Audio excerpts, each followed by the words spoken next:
Yes sir. अब आते हैं हम लोग नेक्स्ट सेक्शन के ऊपर। नेक्स्ट सेक्शन है 112A। 112A का क्या कवर होता है बेटा? Long term capital gain. याद आ रहा है आपको long term capital gain under 112A? तो ध्यान से सुनना, ये सेक्शन कब लगता है? जब आप ट्रांसफर कर रहे हैं इक्विटी शेयर्स, या आप ट्रांसफर कर रहे हैं इक्विटी ओरिएंटेड यूनिट्स, या आप ट्रांसफर कर रहे हैं यूनिट्स ऑफ बिजनेस ट्रस्ट। तो लॉन्ग टर्म कैपिटल गेन जो है इन excess of 1,25,000 shall be taxable at the rate of 12.5% along with HEC of 4%। Clear है मालिक? एक बार चेक करिए क्या क्या बेचना है आपको। इक्विटी शेयर बेचना है, इक्विटी ओरिएंटेड यूनिट्स बेचना है, यूनिट्स ऑफ बिजनेस ट्रस्ट बेचना है, और लॉन्ग टर्म कैपिटल गेन जो भी अराइज होगा इन excess of 1,25,000 will be taxable at the rate of 12.5%। Yes. चलिए, अब ये सेक्शन कब एप्लीकेबल होगा? जब आप कुछ कंडीशन को सेटिस्फाई करते हैं। कंडीशन क्या है? आपका जो एसटीटी है, राइट, शेयर्स के केस में आपको both at the time of acquisition भी पे करना है और at the time of transfer भी पे करना है। तो याद रखिए, आपको एसटीटी पे करना है एक्विजिशन के टाइम पे भी और ट्रांसफर के टाइम पे भी इन रिस्पेक्ट ऑफ शेयर्स।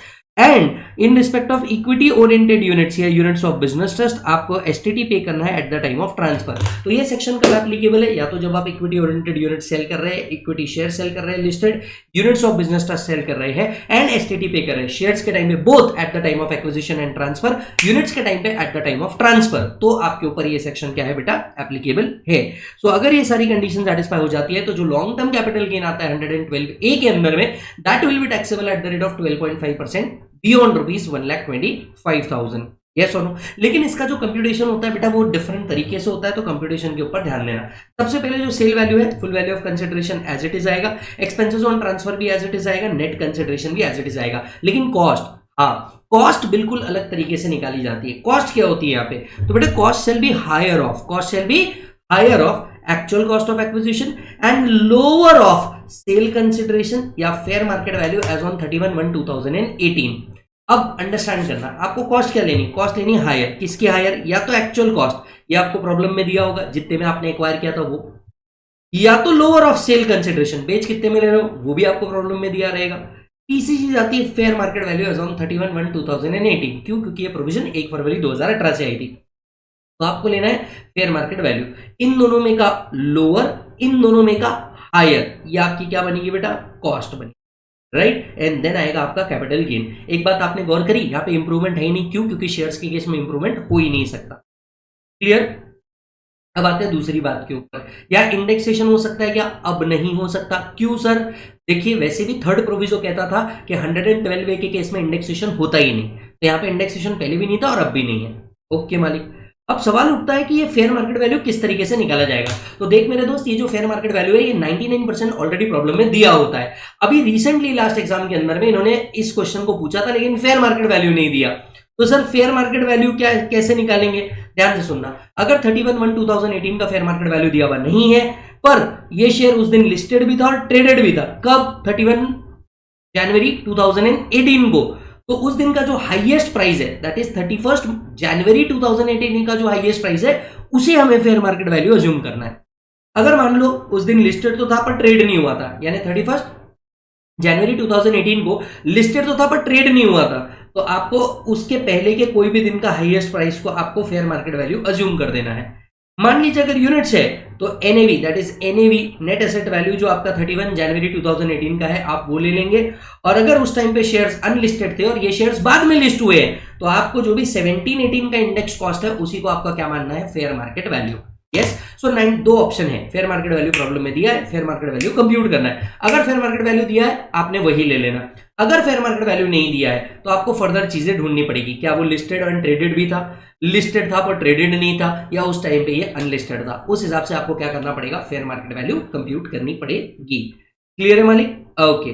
तो एक बात याद रखिएगा, अगर ये सारी कंडीशन जो आपको दी है, जैसे आपने पर्टिकुलर शेयर्स बेचे हैं, एसटीटी आपने पे किया है, तो ऐसे केस के अंदर में आपका जो लॉन्ग टर्म कैपिटल गेन है वो 12.5% पे टैक्सेबल है बियॉन्ड रुपीज 1,25,000। अगर ये कंडीशन सेटिस्फाई नहीं हुई तो मतलब आपने इसे परचेज के टाइम पे एसटीडी पे किया है, सेल के टाइम पे ही नहीं किया है, ऐसे केस में भी आपका कैपिटल गेन एग्जम्प्ट नहीं है, वो 112 में कवर हो जाएगा एट द रेट ऑफ 12.5%। तो ऐसा है कि कुछ एग्जाम्शन नहीं मिल रहा दोस्त तेरे को, इट इज जस्ट दैट कि ये तेरे को क्या दे रहे हैं, या तो 112 में कवर हो रहा है या तो 112 में कवर हो रहे हैं। याद है मालिक? यस। चेक करिए मालिक ये एक बार। अब यहाँ आता है कौन कौन सी चीज को हम अनलिस्टेड मान सकते हैं। तो पहला, ऐसे शेयर जो अनलिस्टेड ही थे as on 31 January 2018 but list हुए हैं as on the date of transfer, से हम एज ऑफ नाउ अनलिस्टेड मानते हैं। नॉट लिस्टेड ऑन 31 जनवरी 2018 और which became property in consideration of shares which were not listed as on 31/1/2018, या तो ये उस दिन लिस्टेड ही नहीं थे या ये हमें बाद में इन कंसिडरेशन में मिले हैं, पर जो कंसिडरेशन में भी मिले हैं वो भी 31 जनवरी को लिस्टेड नहीं थे। और ये हमें कब मिले हैं? ऐसे ट्रांजैक्शंस में मिले हैं जो सेक्शन 47 में गवर्न होते हैं। अब सेक्शन 47 में कौन से गवर्न होते हैं? जैसे अमेलगमेशन में मिले थे, तो शेयर्स हमको अमेलगमेशन में मिले, लेकिन ये 31 जनवरी 2018 को लिस्टेड नहीं थे। तो हम जब इसका कंप्यूटेशन करते रहेंगे इसे अनलिस्टेड के हिसाब से कंप्यूटेशन करेंगे। आई मीन टू से हम इसका इंडेक्स कॉस्ट 17-18 का ही फेयर मार्केट वैल्यू मानेंगे। Next, listed on recognized stock exchange as on the date of transfer and which became property of assessee in consideration of shares which are not listed on exchange as on 31/1/2018 by way of transaction not regarded as transfer। यहां पे हम वो transaction भी cover कर रहे हैं जो listed है कब? As on the date of transfer. But हमारे को ये कैसे मिले हैं? ये सेक्शन 47 के ट्रांजैक्शन में मिले हैं और ये जब हमें मिलने से पहले भी कभी लिस्टेड नहीं थे। सीधे शब्दों में एक बात बताओ, इन तीनों को पढ़ने का कोई मतलब नहीं है। प्रॉब्लम में अगर अनलिस्टेड है तो ये क्लियर कट दिया होगा। तो ये कंटेंट है जो हमारे को पढ़ाने बोला है, पर एग्जाम पॉइंट ऑफ व्यू से इसका रेलेवेंस 0 है। इन शॉर्ट 31/1/2018 को लिस्टेड नहीं था या हमको उसके बाद मिला, पर जब पहले मिलने से पहले ही वो अनलिस्टेड था, तो ये हम अनलिस्टेड की कैटेगरी में डालेंगे। इसका फेयर मार्केट वैल्यू हमें क्या लेने का है? 17-18 का इंडेक्स कॉस्ट। क्लियर है मालिक? अब आते हैं आगे। अब अगर आप ध्यान से देखेंगे कुछ पर्टिकुलर प्रोविजंस ऐसे हैं जिसके ऊपर 112A एप्लीकेबल है। मतलब इन ट्रांजैक्शंस के अंदर में आपने एसटीटी पे नहीं भी किया तो भी आपका जो कंप्यूटेशन है वो 112A के हिसाब से आता है। तो जरा देखिएगा notification number 60/2018 exception to the STT payment. Generally अगर आपको 112A के अंदर में आना है तो आपको एसटीटी की रिक्वायरमेंट फुलफिल करनी पड़ती है। शेयर्स के केस में both at the time of acquisition and transfer होने चाहिए, यूनिट्स के टाइम पे at the time of transfer होने चाहिए। बराबर है कि नहीं मालिक? लेकिन लेकिन लेकिन लेकिन लेकिन आपको मालिक क्या करना पड़ेगा? एसटीटी का आपने नहीं भी पे किया उस तरीके से तो भी आप 112A क्या करेंगे? अप्लाई कर देंगे। कौन कौन से केस में? अगर आपने शेयर्स अक्टूबर 2004 के पहले लिया है तो। सर क्यों? क्योंकि अक्टूबर 2004 ही वो डेट है जहां से एसटीटी आया था। अगर आपने शेयर्स उसके पहले लिए तो आज तो बायर बोल सकता है ना यार मेरी गलती थोड़ी ना, उस टाइम पे एसटीटी नहीं था, तो भी आप 112 एप्लीकेबल करेंगे। शेयर्स अगर आपने एक्वायर किया है through an approval of high court, supreme court, NCLT, SEBI, RBI, इनके अप्रूवल के थ्रू अगर आपने शेयर्स एक्वायर किए हैं तो आपको एसटीटी की रिक्वायरमेंट नहीं है। Next, shares acquired by non resident under the FDI guidelines. अगर एनआर ने एफडीआई गाइडलाइंस के थ्रू शेयर्स लिए हैं तो उनको एसटीटी के एग्जम्पशंस दिए गए हैं, तो 112 अप्लाई हो सकता है इवन विदाउट एसटीटी।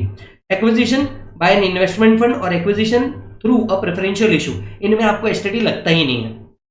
यहाँ पे आपको विदाउट एसटीटी भी है तो भी जो गेन आएगा वो 112 के अंदर में क्या किया जा सकता है? कंप्यूट किया जा सकता है। नेक्स्ट आता है आपका acquisition by scheduled bank, reconstruction और securitisation company, acquisition under the ESOPs, acquisition from government. Yes, आपको इसके अंदर में एसटीटी नहीं भी पे किया है तो भी आप क्या कर सकते हैं? इस सेक्शन के अंदर में आ सकते हैं। Acquisition by any mode which of transfer जो इन सेक्शंस के अंदर में दिया है, सो सेक्शन 45(3), 45(4), 47 या 50B के अंदर में कभी भी दिया है, दैट इज स्लम सेल में आपने शेयर्स लिया था तो आपको एसटीटी लगेगा ही नहीं। 47 अमेलगमेशन डीमर्जर में शेयर्स मिले आपको, एसटीटी लगेगा ही नहीं तो भी आप पे 112 एप्लीकेबल हो जाएगा। यस, हमें एक बात याद रखनी है, एनहांस सरचार्ज एप्लीकेबल नहीं है जब भी हम long term capital gain compute कर रहे हैं 112A के अंदर में, या short term capital gain compute कर रहे हैं 111A के अंदर। क्लियर है मालिक? आपके मॉड्यूल के अंदर में एक क्वेश्चन है मोहित नाम से, ये क्वेश्चन को आप करिएगा, अच्छा क्वेश्चन है, इसके ऊपर बेस्ड है। और हमारे एमआरपी के अंदर में 2 क्वेश्चन और कवर किए गए हैं, ये मोहित वाला भी वहां पे है और 2 क्वेश्चन 112 के ऊपर कवर किए गए। ये दोनों क्वेश्चन को अगर आप अच्छे से करके चल जाते हैं 112 के अंदर में बिल्कुल भी दिक्कत आने वाला नहीं है, ना ही आपके 112 के अंदर में कोई दिक्कत आने वाला है। डन मालिक? यस, बढ़ते हैं आगे। चलिए सबसे पहले एग्जाम्पशन अंडर 54 की बात करते हैं। 54 का एग्जाम्पशन किसके लिए है मालिक? 54 का एग्जाम्पशन सिर्फ इंडिविजुअल एचयूएफ के लिए है। और इसको क्या बेचना है? इसको बेचना है रेसिडेंशियल हाउस प्रॉपर्टी। क्या बेचना है? रेसिडेंशियल हाउस प्रॉपर्टी जिसका नेचर हो लॉन्ग टर्म कैपिटल एसेट का। पॉसेसी कौन होना चाहिए? Individual HUF. क्या बेचना है? रेसिडेंशियल हाउस प्रॉपर्टी जिसका nature long term capital asset. बदले में क्या लेना है?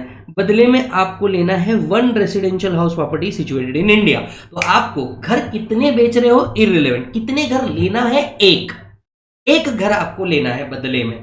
यस और नो मालिक? सो बेसिकली 54 का एग्जाम्पशन क्या बोलता है? घर बेचो, घर खरीदो। बेचना जो है वो रेसिडेंशियल हाउस प्रॉपर्टी होनी चाहिए, जो खरीद रहे हो वो रेसिडेंशियल हाउस प्रॉपर्टी होनी चाहिए। सर मैं एक की जगह दो नहीं ले सकता? ले सकते हो आप, एक की जगह दो घर ले सकते हो, प्रोवाइडेड आपका कैपिटल गेन 2 करोड़ रुपीस के ऊपर नहीं जा रहा हो, और ऐसा कोई एग्जाम्पशन आप लाइफ में सिर्फ एक बार ले सकते हो। तो आप एक की जगह दो घर ले सकते हो at the option of SSC where capital gain does not exceed 2 crore. तो अगर एक के ज्यादा घर लेना है आपको, you have to make sure कि आपका 2 करोड़ के ऊपर कैपिटल गेन ना जा रहा हो, और ऐसा कोई एग्जाम्पशन आप लाइफ में सिर्फ एक बार ले सकते हो। तो ये जो दूसरा घर लेने का ऑप्शन है ना, एक टाइम पे जो दो घर लेने का ऑप्शन है, ये आपके लिए लाइफ में सिर्फ एक बार अवेलेबल है, only once in a lifetime. Clear है? तो चलो एसएससी कौन होना चाहिए? Individual HUF. क्या बेचना है? Residential house property long term in nature. क्या लेना है? One residential house property in India, whether acquired और कंस्ट्रक्टेड डजंट मैटर। एक की जगह दो भी चलेंगे, बिल्कुल चल जाएंगे। Capital gain does not exceed 2 crore rupees. ठीक है सर। कब तक के परचेज या कंस्ट्रक्ट कर सकते हैं? अगर आपको परचेज करना है 1 ईयर बिफोर और 2 years after the date of transfer होना चाहिए। कंस्ट्रक्शन अगर कर रहे हो तो within 3 years from the date of transfer होना चाहिए। ठीक है सर। कितना एग्जाम्पशन मिल जाएगा? Exemption will be amount invested और capital gain whichever is lower but maximum amount can not exceed 10 crore. तो याद रखिएगा आपको एग्जाम्पशन कितना मिलने वाला है? The maximum exemption that can be claimed under this section is 10 crore. और जनरल आपको एग्जाम्पशन कितना मिलता है? Amount invested that is the cost of the new house और capital gain whichever is lower. तो जनरल एग्जाम्पशन कितना है? Amount invested और capital gain whichever is lower but maximum exemption can not exceed 10 crore rupees. ये आपको याद रखना होगा। ठीक है। तो चलो 1 2 3 स्टार्ट। एसएससी कौन होना चाहिए? इंडिविजुअल एचयूएफ होना चाहिए। क्या बेचना है? Residential house property. राइट। क्या लेना है? इसके बदले में क्या लेना है? बोलो जल्दी से। One residential house property in India. Yes, in India. एक जगह दो ले तो भी चल जाएगा, कैपिटल गेन कितने से ऊपर नहीं होना चाहिए? 2 करोड़ के ऊपर नहीं होना चाहिए। कब तक लेना है? 1 year before, 2 years after the date of transfer. Construction के केस में 3 ईयर्स में कंप्लीट हो जाना चाहिए। अगर हमने ये कंडीशन सेटिस्फाई कर दी, कितना एग्जाम्पशन मिलेगा? Amount invested, capital gain whichever is lower का एग्जाम्पशन मिलेगा, but maximum exemption 10 crore rupees के ऊपर नहीं जा सकता। यस। अच्छा, अब यहाँ पे एक और चीज आती है जो मैं आपको बता देता हूं। सर अगर मान करके चल लीजिए कि अभी हमें प्रॉपर्टी नहीं लेना, प्रॉपर्टी हमें 1 साल बाद लेना है, तो क्या तब तक के पैसे को मैं बिजनेस में यूज कर सकता हूं? The answer is no. अगर आप इस साल पैसे को यूज नहीं करना चाहते तो आपको रिटर्न भरने की ड्यू डेट से पहले कैपिटल गेन अकाउंट स्कीम में अपना अमाउंट डिपॉजिट करना पड़ेगा। राइट। तो सी गैस में आपको अमाउंट इन्वेस्ट करना पड़ेगा रिटर्न फाइलिंग डेट से पहले। अगर आप रियली इन्वेस्ट ना करके सी गैस में भी पैसा डालते हैं तो ये अज्यूम किया जाएगा कि आपने इन्वेस्टमेंट कर दिया है और आपको एग्जाम्पशन मिल जाएगा। बेसिकली एग्जाम्पशन किस चीज का है? आप एक्चुअल इन्वेस्टमेंट कर दो या फिर पूरा का पूरा पैसा सी गैस में डाल दो, या कॉम्बिनेशन ऑफ बोथ, कुछ इन्वेस्ट कर दो कुछ सी गैस में डाल दो, इसका भी एग्जाम्पशन मिल जाएगा। सी गैस में पैसा कब तक के डालना है? रिटर्न भरने की ड्यू डेट से पहले। क्लियर है मालिक? चलो एक बार वापस से 54 बता रहा हूं। क्या करना है सर? एसएससी कौन होना चाहिए? Individual HUF. Residential house property sale करना है long term in nature. One residential house property acquired और कंस्ट्रक्टेड। एक की जगह दो भी चलेगा। Capital gain does not exceed 2 crore rupees. कितना एग्जाम्पशन मिलेगा? Amount invested, capital gain whichever is lower, maximum exemption can not exceed 10 crore. तब तक के पैसे क्या करें? सी गैस के अंदर में डाल दे रिटर्न भरने की ड्यू डेट से पहले। अगर आप ऐसा कर देते हैं तो आपको एग्जाम्पशन मिल जाएगा। क्लियर है मालिक? ओके। सर ये जो नई प्रॉपर्टी आपने होल्ड करी है उसको कितने साल होल्ड करना पड़ता है? सर ये जो नई प्रॉपर्टी आपने होल्ड करी है, दैट इज नो, नई प्रॉपर्टी एक्वायर करी है उसे 3 साल होल्ड करना पड़ता है। 3 साल से पहले आपने कभी भी सेल कर दिया, 3 साल से पहले आपने कभी भी सेल कर दिया तो जो आपका नया प्रॉपर्टी है उसकी कॉस्ट में से इसका एग्जाम्पशन माइनस होगा। जो आपका नया प्रॉपर्टी है उसकी कॉस्ट में से इसका एग्जाम्पशन क्या किया जाएगा? माइनस किया जाएगा। क्लियर है मालिक? यस, चेक कर लीजिए। नेक्स्ट सेक्शन आता है 54B। 54B क्या बोलता है? अगेन ये इंडिविजुअल एचयूएफ के लिए है। क्या बेचना है? अर्बन एग्रीकल्चर लैंड, क्योंकि रूरल एग्रीकल्चर लैंड बेचोगे तो कैपिटल गेन आएगा ही नहीं। अर्बन एग्रीकल्चर लैंड बेच रहे हो, एसएससी इंडिविजुअल एचयूएफ है। बराबर है। ये लैंड एटलीस्ट 2 ईयर्स खुद के द्वारा या पेरेंट द्वारा यूज की गई है, आप इसके बदले क्या ले लो, एग्रीकल्चरल लैंड ले लो। मतलब बेसिकली 54 भी क्या बोलता है, एग्रीकल्चर लैंड बेचो अर्बन वाली, बदले में एग्रीकल्चर लैंड ले लो। अब यहाँ पे ट्विस्ट पता है क्या है तुम्हें, जो नई लैंड ले रहे हो वो अर्बन भी चलेगी रूरल भी चलेगी, जो नई लैंड ले रहे हो वो अर्बन भी चलेगी और रूरल भी चलेगी, कोई दिक्कत वाली बात नहीं है। कब तक परचेस करना है, with in a period of 2 years. So come on, assessee should be individual HUF. क्या ट्रांसफर करना है, अर्बन एग्रीकल्चर लैंड ट्रांसफर करना है, बदले में क्या लेना है, एग्रीकल्चर लैंड, अर्बन भी चलेगी रूरल भी चलेगी, विद इन 2 ईयर्स। इससे होगा क्या, अमाउंट इन्वेस्टेड और capital gain whichever is lower exempt हो जाएंगे। अमाउंट इन्वेस्टेड और capital gain whichever is lower क्या हो जाएंगे, एग्जम्प्ट हो जाएंगे। अगेन वही बात, ये पैसे को आप तब तक के क्या कर सकते हैं, कैपिटल गेन अकाउंट स्कीम में डिपॉजिट कर सकते हैं रिटर्न भरने से पहले। 3 साल तक के इसे होल्ड करना है, 3 साल से पहले कभी भी सेल कर दिया, nature of gain short term माना जाएगा और जो नया एसेट है उसकी कॉस्ट में से ये एग्जम्पशन लेस होगा। क्लियर बात, यस। तो बेसिकली या तो आप इन्वेस्ट करें या तो आप सी गैस में डालें या कॉम्बिनेशन ऑफ बोथ का एग्जम्पशन आपको मिल जाएगा। 54 क्या कहता था, घर बेचो घर खरीदो। 54 बी क्या बोलता था, अर्बन एग्रीकल्चर लैंड बेचो, बदले में कोई भी एग्रीकल्चर लैंड परचेज कर लो। अब 54 और 54 बी की अगर मैं बात करूं तो दोनों में से एग्जाम पॉइंट ऑफ व्यू से रिलेवेंट कौन सा है, 54 रिलेवेंट है। अच्छा 54 से रिलेटेड कुछ और पॉइंट है जो मैं आपको यहीं पे बता दूं। पहला, जो घर बेचा वो विजय के नाम पे है, जो घर खरीदा वो पल्लवी के नाम पे है, क्या एग्जाम्पशन मिल जाएगा, हाँ जी मिल जाएगा। घर बेच के बदले में लैंड खरीद लिया, क्या एग्जाम्पशन मिल जाएगा, मिल जाएगा। घर बेच के एग्जिस्टिंग घर के ऊपर हम लोगों ने कंस्ट्रक्शन कर लिया, क्या एग्जाम्पशन मिल जाएगा, मिल जाएगा। सर मान लीजिए अगर हमने घर बेच करके को ओनर्स शेयर परचेज कर लिया, क्या एग्जाम्पशन मिल जाएगा, मिल जाएगा। सर मान के चलिए मैंने एक प्रॉपर्टी बेची और बदले में 2 एडजेसेंट फ्लैट लिए, एडजेसेंट फ्लैट लिए, बीच की दीवार हटा दी, क्या एग्जाम्पशन मिल जाएगा, मिल जाएगा। देखिए लॉ मेकर का इंटेंशन यहाँ पे क्या है, लॉ मेकर का इंटेंशन है आप रेसिडेंशियल हाउस प्रॉपर्टी का पैसा वापस से रेसिडेंशियल हाउस प्रॉपर्टी में डाल दीजिए, चाहे खुद के नाम पे डालिए, किसी और के नाम पे डालिए, को ओनर्स का शेयर परचेज कर लीजिए, एग्जिस्टिंग घर पे कंस्ट्रक्शन करा दीजिए, बदले में लैंड ले लीजिए, 2 घर के बीच में से दीवार हटा दीजिए, इसे भी एक घर ही माना जाएगा। क्लियर है मालिक, तो यहां 54 और 54 भी खत्म होता है। अब आते हैं नेक्स्ट सेक्शन के ऊपर 54D, exam point of view से नॉट सो रिलेवेंट। अगर कोई भी एसएससी है, any SSC, so unlike 54 and 54B जहां पे हम इंडिविजुअल्स एंड एचयूएफ्स को ही कंसीडर कर रहे थे, यहां पे हम कोई भी एसएससी को कंसीडर कर रहे हैं। क्या बेचना है, लैंड एंड बिल्डिंग जो एक इंडस्ट्रियल अंडरटेकिंग के लिए यूज होने वाली है, बदले में क्या लेना है, ऐसी लैंड एंड बिल्डिंग जो इंडस्ट्रियल पर्पज के लिए यूज होने वाली है, और ये लैंड एटलीस्ट 2 ईयर्स यूज हुई हो prior to the date of transfer. Yes, so कोई भी एसएससी है, लैंड एंड बिल्डिंग ट्रांसफर करना है जो इंडस्ट्रियल पर्पस के लिए यूज हो रही थी, बदले में क्या लेना है, लैंड एंड बिल्डिंग जो इंडस्ट्रियल पर्पस के लिए यूज होने वाली है, within 3 years from the date of transfer. कब तक के लेना है, within 3 years from the date of transfer. कितना एग्जाम्पशन मिलेगा, अमाउंट इन्वेस्टेड और capital gain whichever is lower का एग्जाम्पशन, अमाउंट इन्वेस्टेड और capital gain whichever is lower का क्या मिलेगा, एग्जाम्पशन मिलेगा।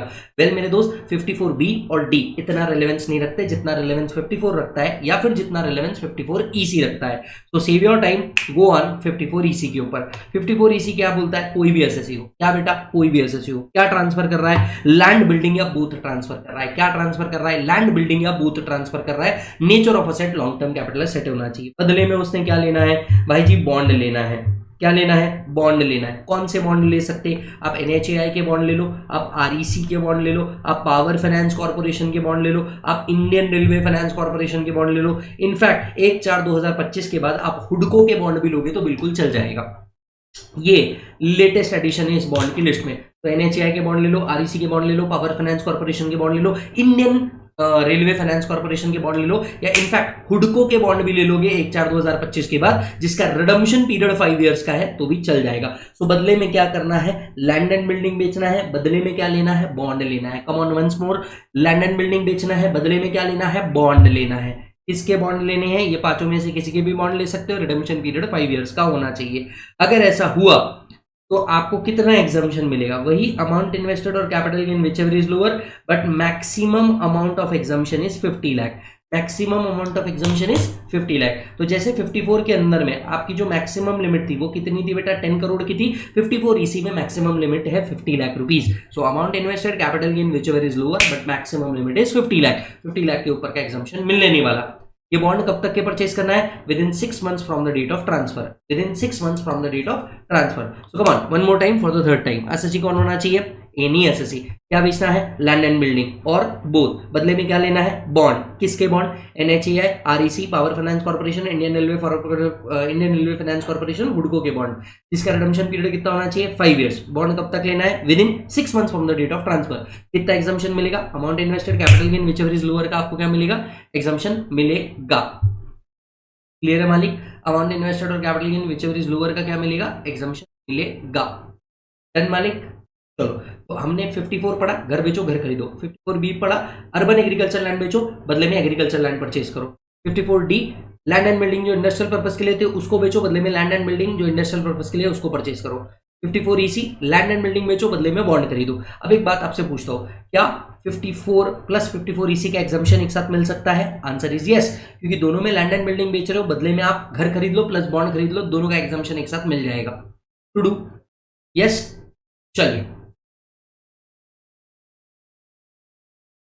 चलिए सीरीज के नेक्स्ट सेक्शन के ऊपर आते हैं, 54F के ऊपर। 54F क्या बोलता है? एसएससी कौन होना चाहिए? इंडिविजुअल एचयूएफ होना चाहिए इंक्लूडिंग नॉन रेसिडेंट। ठीक है मालिक?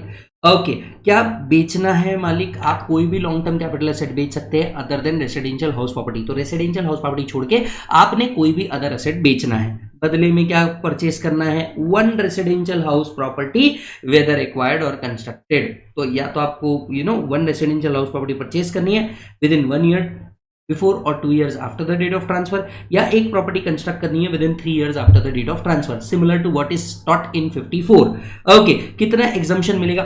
ये पॉइंट सबसे एक्सक्लूसिव है, इसके ऊपर अगर आपने फोकस कर डाला तो आप 54F कभी गलत करने ही नहीं वाले। अब ध्यान से सुनना, 54F क्या बोलता है?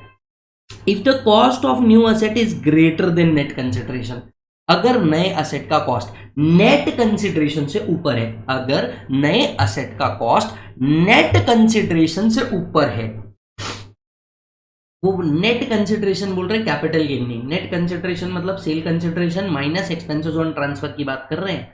तो जो नए एसेट का कॉस्ट है अगर वो नेट कंसिडरेशन से ऊपर है तो होल कैपिटल गेन एग्जम्प्ट है। अगर नए एसेट का कॉस्ट नेट कंसिडरेशन से ऊपर है तो पूरा कैपिटल गेन एग्जम्प्ट है। यस, अगर नए एसेट का कॉस्ट नेट कंसिडरेशन से नीचे है, मतलब सबसे पहले फुल वैल्यू ऑफ कंसिडरेशन निकाला, इसमें से एक्सपेंसेस माइनस किया, आपको आया net consideration. Net consideration higher है न्यू असेट के कॉस्ट से, तो आपको सिर्फ प्रोपोर्शनेट कैपिटल गेन ही एग्जम्प्ट है। कितना?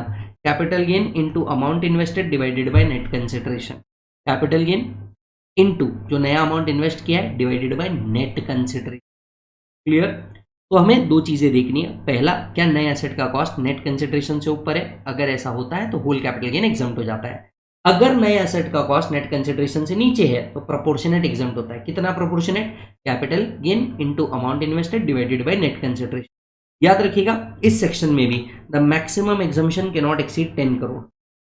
इस सेक्शन में भी the maximum exemption can not exceed 10 crore. यानी आप देखिए 54 हो गया या 54F हो गया, मैक्सिमम एग्जम्पशन 10 करोड़ ही है। मैक्सिमम एग्जम्पशन कितना है? 10 करोड़ ही है। अच्छा, जो नया एसेट परचेज कर रहे हैं उसे कितने साल तक के होल्ड करना है? 3 साल तक के आपको क्या करना है? होल्ड करना है। 3 साल से पहले आपने कभी भी ट्रांसफर कर दिया तो भैया it is taxable as long term capital gain. It is taxable as long term capital gain. ये 54 के जैसे आपके कॉस्ट में से रिड्यूस नहीं करता, ये प्रॉपर आपको लॉन्ग टर्म कैपिटल गेन ही अराइज करके दे देगा। राइट? ओके, नेक्स्ट पॉइंट आता है, एक बात याद रखिए, एसएससी के पास एक से ज्यादा रेसिडेंशियल हाउस प्रॉपर्टी ट्रांसफर नहीं होना चाहिए। Purchase any residential house property other than the new house property within 2 years after the date of transfer. इसके अलावा कोई प्रॉपर्टी 2 ईयर के अंदर में परचेज नहीं होना चाहिए, कंस्ट्रक्ट नहीं होना चाहिए with in 3 years, and income from residential house property कहाँ टैक्सेबल होनी चाहिए? एचपी में टैक्सेबल होनी चाहिए। पूरा गेम ना बोस इसका है, ध्यान से सुनना। एसएससी कौन होना चाहिए? Individual HUF. कुछ भी बेचो घर खरीदो। तो चलिए सम अप करते हैं। 54 क्या कहता था? घर बेचो घर खरीदो। 54B क्या कहता था? अर्बन एग्रीकल्चर लैंड बेचो, एग्रीकल्चर लैंड परचेज करो। 54D कहता था लैंड एंड बिल्डिंग जो इंडस्ट्रियल पर्पस के लिए था उसको बेचो, बदले में लैंड एंड बिल्डिंग जो इंडस्ट्रियल पर्पस के लिए उसको परचेज करो। 54EC कहता था लैंड एंड बिल्डिंग बेचो, बॉन्ड खरीदो। 54F कहता था कोई भी लॉन्ग टर्म कैपिटल एसेट बेचो, फॉर एग्जाम्पल गोल्ड बेचो, घर खरीद लो। यस, कोई भी लॉन्ग टर्म कैपिटल एसेट बेचो, बदले में रेसिडेंशियल हाउस प्रॉपर्टी ले लो, काम खत्म। अच्छा, अब 54F में भी क्योंकि आपको 2 साल का टाइम मिल रहा है काई के लिए, घर को बनाने के लिए, कंस्ट्रक्ट करने के लिए 3 साल का टाइम मिल रहा है, तब तक के पैसे को क्या करें, कैपिटल गेन अकाउंट स्कीम में डाल दीजिए रिटर्न भरने की ड्यू डेट से पहले। अगर आप इन्वेस्ट कर देते हैं या आप डिपॉजिट कर देते हैं, दोनों केस में एग्जम्पशन मिल जाएगा। यहाँ एक केस लॉ है CIT versus Sambandam Uday Kumar. Case law क्या कहता है, प्लीज जरा ध्यान से सुनिएगा। देखिए, घर का कुछ स्पेसिफिक काम ही बाकी था, जैसे इलेक्ट्रिक्स या छोटे मोटे काम होते हैं, राइट। सो क्या एग्जम्पशन डिनाई किया जा सकता है on the ground that construction was not completed within 3 year due to pendency of certain finishing work. सिर्फ फिनिशिंग वर्क बाकी है, बाकी प्रॉपर्टी बन चुकी है, सिर्फ फिनिशिंग वर्क बाकी है। क्या 54F डिनाई किया जा सकता है? तो ये हेल हुआ था कि सर अगर घर में से फिनिशिंग वर्क बाकी है तो भी घर को क्या माना जाता है, कंप्लीट माना जाता है, और एग्जामिशन क्या किया जाएगा, अलाउ किया जाएगा। ओके, एक और केस लॉ है Gauli Mahadevappa versus ITO। ये केस कहता है where full value of consideration is equal to stamp duty value can reinvestment made in acquisition of a residential house property which is in excess of the actual net consideration be considered for exemption. हमने कहा yes. एक बात समझिए, net sale consideration कितना था, 40 lakh, stamp duty value कितना था, 50 lakh, indexed cost कितना था, 35 लाख, आपका कैपिटल गेन कितना आया, अब देखिए whichever is higher 50 minus 35, 15 आया। नाउ 15 फुल्ली एग्जाम्प्ट हो जाएंगे, only 50 lakh is fully invested. फिर देखिए हम क्या कहते हैं, अगर cost of new asset greater है नेट कंसिडरेशन से तो हम फुल्ली कैपिटल गेन एग्जाम्प्ट कर देंगे, यस और नो। अब यहाँ पे क्या कंसिडरेशन मतलब स्टैम्प ड्यूटी ली जा सकती है, उन्होंने कहा यस स्टैम्प मान सकते हैं, कोई दिक्कत वाली बात नहीं है। तो अगर आपने स्टैम्प ड्यूटी को कंसिडरेशन माना तो उस केस में आपको पूरा 50 लाख इन्वेस्ट करना पड़ेगा, ना कि एक्चुअल कंसिडरेशन 40 लाख। समझ में आया मालिक? तो अगर कैपिटल गेन पर्पस के लिए आपने स्टैम्प ड्यूटी वैल्यू को कंसिडर किया है तो फिर एग्जम्पशन पर्पस के लिए भी आपको क्या लेना होगा, स्टैम्प ड्यूटी वैल्यू को ही कंसिडर करना होगा। डन है मालिक? चेक करिए। नेक्स्ट आता है बेटा आपका 54G। 54G और GA ये दोनों सिमिलर सेक्शन है। 54G में हम कहते हैं अर्बन एरिया से उठो रूरल एरिया में जाओ, 54G में हम कहते हैं कहीं से भी उठो SEZ में जाओ। बाकी पूरा सेक्शन कट कॉपी पेस्ट है, यस। तो 54G को ध्यान में लाइएगा। आप एसएससी कौन होने चाहिए सर, एनी एसएससी बिल्कुल चल जाएगा। असेट का nature short term capital asset long term capital asset दोनों चल जाएगा, क्योंकि 54G में आप शॉर्ट टर्म एसेट्स को भी सेल कर सकते हैं। ओके, क्या क्या ट्रांसफर करना है, land and building plant and machinery urban area से रूरल एरिया में शिफ्ट कीजिए। तो land and building plant and machinery जो इंडस्ट्रियल पर्पस के लिए यूज हो रही थी उसे अर्बन एरिया से लेके रूरल एरिया में लेके चल जाइए। ओके, रूरल एरिया में आप क्या नया परचेज कीजिए, देखो यहाँ तो आपने land and building plant and machinery बेच दी, रूरल एरिया में क्या परचेज कीजिए, आप रूरल एरिया में again land and building plant and machinery purchase कीजिए। इनफैक्ट शिफ्टिंग एक्सपेंसेस का भी रिडक्शन आप इस सेक्शन में ले सकते हैं और अदर नोटिफाइड एक्सपेंडिचर का भी रिडक्शन मिल जाएगा। बेसिकली अर्बन एरिया में क्या बेचना है, land and building plant and machinery जो इंडस्ट्रियल पर्पस के लिए यूज हो रही थी। रूरल एरिया में जाके क्या परचेज करना है, land and building plant and machinery जो इंडस्ट्रियल पर्पस के लिए यूज होने वाली है, प्लस शिफ्टिंग एक्सपेंसेस का भी डिडक्शन इस सेक्शन के अंदर में मिल जाएगा। राज की बात बताओ, फर्नीचर का डिडक्शन नहीं मिलने वाला, इंस्टीट्यूट ने ये एक बार ऑलरेडी ट्राई कर लिया है, मैंने एमआरपी में इसके ऊपर क्वेश्चन रखा है, देख लेना। ओके मालिक, कब तक के करना है, 1 year before the date of transfer, 3 years after the date of transfer. Amount invested और capital gain whichever is lower का क्या मिलेगा मालिक, एग्जम्पशन मिलेगा। ओके, अनयूटिलाइज्ड अमाउंट को क्या कीजिए, अनयूटिलाइज्ड अमाउंट का हमारे यहाँ एक ही काम है, आप सी गैस में जाकर के क्या कर दीजिए, डिपॉजिट कर दीजिए और आपको उसका एग्जम्पशन मिल जाएगा। नए एसेट को कितने साल होल्ड करना है, नए एसेट को 3 साल होल्ड करना है। 3 साल से पहले आपने कभी भी ट्रांसफर किया भाई साहब कैपिटल गेन में से रिड्यूस करेंगे। ये सिर्फ 54F में नहीं होता, बाकी हर सेक्शन में होता है।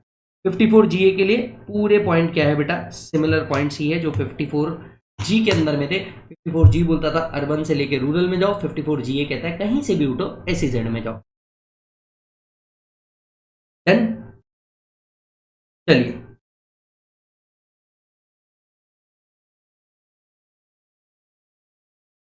यहां पे हमारा एग्जम्पशन का सीरीज भी खत्म होता है। एग्जम्पशन के सीरीज को एक बार रिकॉल करते हैं। 54 कहता था घर बेचो घर खरीदो, 54B कहता था अर्बन एग्रीकल्चर लैंड बेचो, एग्रीकल्चर लैंड परचेज करो, 54D कहता था land and building plant and machinery तो कंपल्सरी एक्वायर हुई है, बदले में आप land and building plant and machinery industry के लिए ले लो। 54EC कहता था लैंड एंड बिल्डिंग बेचो बॉन्ड खरीदो। 54F कहता है कोई भी लॉन्ग टर्म कैपिटल एसेट बेचो, बदले में बोलिए जल्दी से, हाँ रेसिडेंशियल हाउस प्रॉपर्टी एक्वायर करो। क्लियर है मालिक? यस, बढ़ते हैं आगे स्पेशल ट्रांजैक्शंस। चलिए अब आते हैं special cases in capital gain के ऊपर, राइट। सबसे पहले आता है सेक्शन 45(1)(a) इंश्योरेंस कंपनसेशन। अब देखो दोस्त, जब भी इंश्योरेंस कंपनसेशन आपको रिसीव होता है, ये इंश्योरेंस कंपनसेशन आपको क्यों रिसीव होना चाहिए? क्योंकि आपका असेट डिस्ट्रॉय हुआ है, flood, typhoon, earthquake, civil war, action of enemy के कारण। तो अगर आपका कभी भी क्या हुआ है, इंश्योरेंस कंपनसेशन रिसीव हुआ है बिकॉज आपका कैपिटल एसेट क्या हुआ था, डिस्ट्रॉय हुआ था because of flood, typhoon, earthquake, civil war या एक्शन ऑफ एनिमी के कारण, तो जो भी आपको कंपनसेशन मिला था ये कैपिटल गेन के अंदर में टैक्सेबल होता है उस साल में जिस साल में कंपनसेशन रिसीव हुआ, right. So whatever the amount of compensation received will be full value of consideration. बाकी आप कैपिटल गेन जैसे निकालते हैं बिल्कुल वैसे ही निकालेंगे। ये कंपनसेशन अगर डेप्रिसिएबल एसेट के अगेंस्ट में मिला होगा तो आपको क्या लेना है बेटा, consideration minus WDV।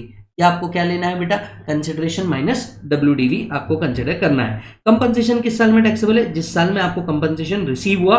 And indexation if any कब तक का अवेलेबल है, only up to the year of destruction.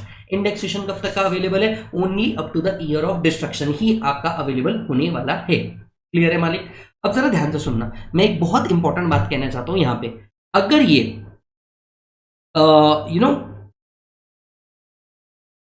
Destruction 23/7/24 से पहले हुआ तो आपका ट्रांसफर 23/7/24 से पहले माना जाएगा और इसका कैपिटल गेन कंप्यूट करते वक्त आपने इंडेक्सेशन लेना चाहिए। अगर डिस्ट्रक्शन ही आफ्टर 23/7/24 हुआ है, डिस्ट्रक्शन ही आफ्टर 23/7/24 हुआ है तो उसके बाद में आपका क्या माना जाएगा, उसके बाद में आपका माना जाएगा कि भैया यहाँ पे इंडेक्सेशन मिलना ही नहीं चाहिए। एंड इंडेक्सेशन नहीं मिलना चाहिए, इसके लिए अल्टीमेटली, इसके लिए क्या होगा बेटा, अल्टीमेटली आपका capital gain without indexation compute होगा। क्लियर है? दो चीजें याद रखो भैया, जिस दिन डिस्ट्रक्शन होता है, राइट, उस दिन डेट ऑफ ट्रांसफर माना जाता है। टैक्सेबल उस साल में होता है जिस साल में कॉम्पनसेशन रिसीव हुआ। क्लियर है मालिक बात? डेप्रिसिएबल एसेट के अगेंस्ट में कॉम्पनसेशन मिला है तो आपको WDV माइनस करना है। मान के चलिए स्टॉक के अगेंस्ट में आपको कॉम्पनसेशन मिला है तो ये PGBP में जाना चाहिए, राइट। ये कहां जाना चाहिए बेटा, PGBP में जाना चाहिए। Exam point of view not so, एक बार देख लीजिए। यस मालिक, नेक्स्ट चीज आती है conversion of capital asset into stock in trade. ये चीज आपके एग्जाम में बहुत अच्छे से पूछी जाती है तो जरा ध्यान से सुनिएगा। अगर capital asset stock in trade में कन्वर्ट होता है तो इससे पहली बात तो ट्रांसफर माना गया है। दूसरी बात क्या होता है, यहां पे both PGBP and capital gain arise होता है, लेकिन उस साल में अराइज होता है जिस साल कन्वर्टेड स्टॉक सेल या पार्टली सेल हुआ होगा। तो जिस साल कन्वर्टेड स्टॉक सेल या पार्टली सेल हुआ होगा उस साल में क्या माना जाता है, उस साल में आपका बोथ इनकम अराइज होती है, PGBP भी और कैपिटल गेन भी। अब कैपिटल गेन क्यों अराइज हो रहा है, क्योंकि एसेट रिलिंक्विश हो रहा है। PGBP क्यों अराइज हो रहा है, क्योंकि जिस टाइम पे आप इसे सेल कर रहे हैं वो एक स्टॉक इन ट्रेड है। ओके मालिक, अच्छा, तो कैपिटल गेन और PGBP दोनों कब अराइज हो रहे हैं, when converted stock is sold और पार्टली सोल्ड। कैपिटल गेन निकालने के लिए फुल वैल्यू ऑफ कंसिडरेशन क्या माना जाएगा। अब बेसिकली मान करके चलो विजय कल क्या करना चालू कर दे, गोल्ड का बिजनेस चालू कर दे और वो अपनी अंगूठी उठा करके बिजनेस में रख दे, क्या विजय को एक्चुअली कोई कंपनसेशन रिसीव हुआ है? The answer is no. इसी के लिए कैपिटल गेन कंप्यूट करने के लिए fair market value as on the date of conversion को ही फुल वैल्यू ऑफ कंसिडरेशन माना जाता है। क्लियर है? बाकी कैपिटल गेन जैसे कंप्यूट किया जाता है बिल्कुल वैसे ही कंप्यूट किया जाएगा। पॉइंट को ध्यान से सुनना, अगर कन्वर्जन 23/7/24 से पहले हुआ है और आज उस प्रोडक्ट का सेल हो रहा है तो बेसिकली आज PGBP और कैपिटल गेन निकालते वक्त जब आप कैपिटल गेन कंप्यूट करते रहेंगे इंडेक्सेशन माइनस किया जाएगा। सर क्यों? क्योंकि कन्वर्जन 23/7/24 से पहले हुआ है तो ट्रांसफर 23/7/24 से पहले हुआ है। यहां कैपिटल गेन कंप्यूट करते वक्त इंडेक्सेशन माइनस होना चाहिए रादर देन कॉस्ट। बात समझ में आ रही है सभी को? क्योंकि कन्वर्जन आपका 23/7/24 से पहले हुआ है तो ट्रांसफर 23/7/24 के बाद माना जाता है। हाँ, अगर उस स्टॉक का सेल अभी हो रहा होगा तो कैपिटल गेन PGBP आज कंप्यूट हो रहा होगा, बट फिर भी इंडेक्सेशन आना चाहिए क्योंकि कन्वर्जन 23/7/24 से पहले हुआ है तो ट्रांसफर 23/7/24 से पहले माना जा रहा है। क्लियर है? हाँ, अगर कन्वर्जन ही 23/7/24 के बाद हुआ है तो आप इंडेक्सेशन नहीं लेके कॉस्ट या cost of improvement he minus करेंगे, जैसे कैपिटल गेन निकलता है वैसे निकालेंगे। ऐसे दोनों प्रॉब्लम हमारे MRP बुक के अंदर में दिए हुए हैं, वहां पे देखिएगा कन्वर्जन की डेट पे पूरा का पूरा गेम खेला हुआ है ना। अच्छा ओके, अब जब आप सेल करते रहोगे तब basically sale value minus cost क्या माइनस करोगे, अब ये मार्केट से तो लिया नहीं है तो कॉस्ट क्या माइनस करोगे, fair market value taken for calculation of capital gain. जो भी फेयर मार्केट वैल्यू है taken for calculation of capital gain वही आपके लिए कॉस्ट मानी जाएगी एंड अकॉर्डिंगली आपका पीजीबीपी कंप्यूट किया जाएगा। तो 1 2 3 स्टार्ट। जब भी capital asset stock in trade में कन्वर्ट होगा कैपिटल गेन भी आएगा, पीजीबीपी भी आएगा। किस साल आएगा? जिस साल कन्वर्टेड स्टॉक सेल हुआ है उस साल आएगा। दोनों इनकम एक साथ राइज होगी। कैपिटल गेन के लिए फुल वैल्यू ऑफ कंसिडरेशन क्या होगा? फेयर मार्केट वैल्यू प्रॉब्लम में दिया होगा। ओके, इंडेक्सेशन लेना है या नहीं लेना? अगर कन्वर्जन 23/7/24 से पहले हुआ है इंडेक्सेशन लेना चाहिए। कन्वर्जन 23/7/24 या उसके बाद हुआ है इंडेक्सेशन नहीं लेना चाहिए। क्लियर है? पीजीबीपी क्या रहेगा? Whatever is the sale value minus जो fair market value capital gain के लिए लिया था वो पीजीबीपी में कॉस्ट मानी जाएगी एंड अकॉर्डिंगली पीजीबीपी इनकम निकाली जाएगी। यस और नो? चलिए इस पॉइंट को हाईलाइट कर दीजिए। कन्वर्टेड स्टॉक इज सोल्ड और partly sold, indexation is available up to the year of conversion, ये याद रखिएगा। राइट? अच्छा, अगर stock in trade capital asset में कन्वर्ट हुआ तो वो पीजीबीपी अराइज करता है, जिसको हम सेक्शन 28 में देखें। चेक कर लीजिए। यस मालिक। अभी आता है हमारा section 45(1)(a) taxation of ULIP. हम सभी जानते हैं यूलिप कब टैक्सेबल हो जाता है? जब सिंगल पॉलिसी का प्रीमियम 2.5 के ऊपर चल जाए, मल्टीपल पॉलिसीज का प्रीमियम 2.5 के ऊपर चल जाए, या प्रीमियम पेबल एक्सीड कर जाए 10% ऑफ सम अश्योर्ड से, तो हमारा यूलिप कैपिटल एसेट माना जाता है और इस पे कैपिटल गेन अराइज होता है। कैपिटल गेन कैसे निकाला जाएगा? जरा ध्यान से सुनना। कैपिटल गेन कैसे निकाला जाएगा? कैपिटल गेन निकाला जाएगा A-B करके। तो जरा ध्यान से सुनिएगा। यूलिप कब टैक्सेबल होगा? जब सिंगल पॉलिसी का प्रीमियम 2.5 के ऊपर चल जाए, एग्रीगेट पॉलिसी का प्रीमियम 2.5 के ऊपर चल जाए, या premium payable 10% of sum assured के ऊपर चल जाए, तो फिर उसको 10(10)D का एग्जम्पशन नहीं मिलता। जब 10(10)D का एग्जम्पशन नहीं मिलता तो ये यूलिप को कैपिटल एसेट माना जाता है। ये यूलिप को क्या माना जाता है? कैपिटल एसेट माना जाता है। बराबर है? और since the amount would not be exempt, it will be then treated as capital asset and liable to capital gain, and capital gain will be computed as per 45(1)(b). capital gain कैसे निकाला जाता है? A-B। अब ये A-B क्या है? दुनिया की सबसे आसान चीज है। देख boss, insurance that is ULIP का पैसा तेरे को मिला, करेक्ट? अब ये एग्जम्प्ट नहीं है अंडर सेक्शन 10(10)D, तो इसको कैपिटल एसेट माना जा रहा है। इसमें से तूने अमाउंट ऑफ प्रीमियम पे किया, वो तो तेरी कॉस्ट हुई ना, तो कैपिटल गेन कैसे निकलेगा? Premium received including bonus minus minus minus, बोल बेटा, प्रीमियम ऑलरेडी पेड। तो ये है A-B। चेक कर लीजिए मालिक। अब अगर आप ध्यान से देखेंगे यहीं पे आगे एक और चीज लिखी हुई है। क्या बेटा? यूलिप सम रिसीव्ड हुआ है after 1/2/2021 if premium exceed 2.5 lakh. Exemption is not available if premium exceed 2.5 lakh. In that case, income is taxable under 45(1)(b. Right? ये इनको आप long term short term accordingly compute कर सकते हैं डिपेंडिंग अपॉन यूलिप है तो एसटीडी पेड होगा ही। इस साल से आपको पता होगा कैपिटल एसेट की डेफिनेशन के अंदर में अगर प्रीमियम 10% ऑफ सम अश्योर्ड के ऊपर जाए तो भी हम उसे कैपिटल एसेट मानते हैं। वो वाला क्लॉज यहाँ पे क्या कर दिया गया है? ऐड कर दिया गया है। सो प्रीमियम भी अगर 10% ऑफ सम अश्योर्ड के ऊपर जा रहा है तो 10(10)D का एग्जम्पशन आपको नहीं मिलेगा। उस केस में आपका यूलिप टैक्सेबल हो जाएगा। यस और नो? और वही हम कैलकुलेट 111 या 112A के हिसाब से करेंगे। Any other LIP where exemption is not available, income will be taxable in IFOS, क्योंकि LIP पे आने वाला अमाउंट IFOS में जाता है, यूलिप पे आने वाला अमाउंट कैपिटल गेन में। क्लियर है मालिक? Yes, done done done done. चलिए आते हैं कुछ और चीज के ऊपर, 45 सबसेक्शन 2 के ऊपर। अब ये देखो, ये तो पूछता भी नहीं है स्पेसिफिकली, फाइनल लेवल पे बिल्कुल भी नहीं पूछता। ये पूछ रहा है कि मान के चलिए अगर आपका डीमैट अकाउंट ओपन होता है, राइट, कुछ शेयर आपके पास फिजिकल फॉर्म में है, कुछ शेयर आपके पास डीमैट फॉर्म के अंदर में है, तो इसका जो कैपिटल गेन है वो किस तरीके से निकलेगा?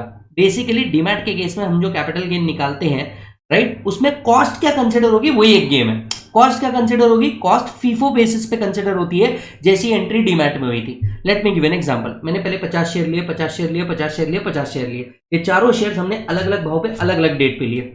मैंने एक साथ 130 शेयर सेल कर दिए। अब जब मैं 130 शेयर सेल कर रहा हूं, 130 का फुल वैल्यू ऑफ कंसिडरेशन तो आ जाएगा। इसकी कॉस्ट कौन से माने? लीफो बेसिस पे माने, फीफो बेसिस पे माने? क्योंकि मैं तो 130 शेयर सेल कर रहा हूं, तो लॉ कहता है हम इसे फीफो बेसिस पे मानेंगे। जो कॉस्ट होगी वो हम फीफो बेसिस पे मानेंगे, जैसी एंट्री डीमैट में होगी उस बेसिस पे। तो देखिएगा, cost of acquisition shall be considered on FIFO basis on the basis of entry in the demat account. अब देखो, रियल लाइफ में क्योंकि तुम ऑडिट कर चुके हो, फाइनल लेवल पे हो, ऑडिट ऑलरेडी कर चुके हो, तो तुम्हें पता है, तुम इतना दिमाग भी नहीं लगाते, सीधा P&L अकाउंट मंगाते हो क्लाइंट का और उस बेसिस पे तुम्हारा कैपिटल गेन कंप्यूट हो जाता है। तो ये एग्जाम पॉइंट ऑफ व्यू से अब इतना रिलेवेंट रहा भी नहीं। आते हैं सबसेक्शन 3 के ऊपर, transfer of capital asset by partner to his AOP BOI और फर्म। तो मान करके चलिए अगर अगर पार्टनर ने किसको ट्रांसफर किया, फर्म को ट्रांसफर किया, पार्टनर ने किसको ट्रांसफर किया, फर्म को ट्रांसफर किया, तो पार्टनर के हाथ से तो ये रिलिंक्विश हो रहा है, क्या पार्टनर के हाथ में कैपिटल गेन आएगा? The answer is yes, capital gain आ जाएगा। और फुल वैल्यू ऑफ कंसिडरेशन कितना माना जाएगा? जितना उसके नाम के आगे कैपिटल अकाउंट में रिकॉर्ड किया गया है वही उसका फुल वैल्यू ऑफ कंसिडरेशन है। तो इफ पार्टनर और member transfer capital asset to a firm for the purpose of full value of consideration, amount recorded in the books of account shall be considered as full value of consideration and fair market value shall be ignored, and fair market value shall be ignored। Clear है मालिक? fair market value क्या किया जाएगा? Ignore किया जाएगा। Check करिएगा। तो अब अगर आप ध्यान से देखेंगे इन ऑल सबसेक्शंस आपको 45 ही सबसे ज्यादा रेलेवेंट लग रहा है एग्जामिनर के भी पूछने के लिए, इसलिए मैंने बोला था वो इंपॉर्टेंट है। देख बेटा, तेरे को पढ़ना बहुत सारा है, लेकिन अगर तू no if no but only cut to cut पे ऊपर फोकस करेगा ना तो तेरा एग्जाम थोड़ा सा सॉर्टेड हो जाएगा और एग्जाम थोड़ा सा इजी भी हो जाएगा। कहने वाली फट से इतना सा पढ़ ले, फिर आगे बढ़ेंगे। हाईलाइटेड पोर्शन भी पढ़ा तूने तो तेरा काम हो जाएगा।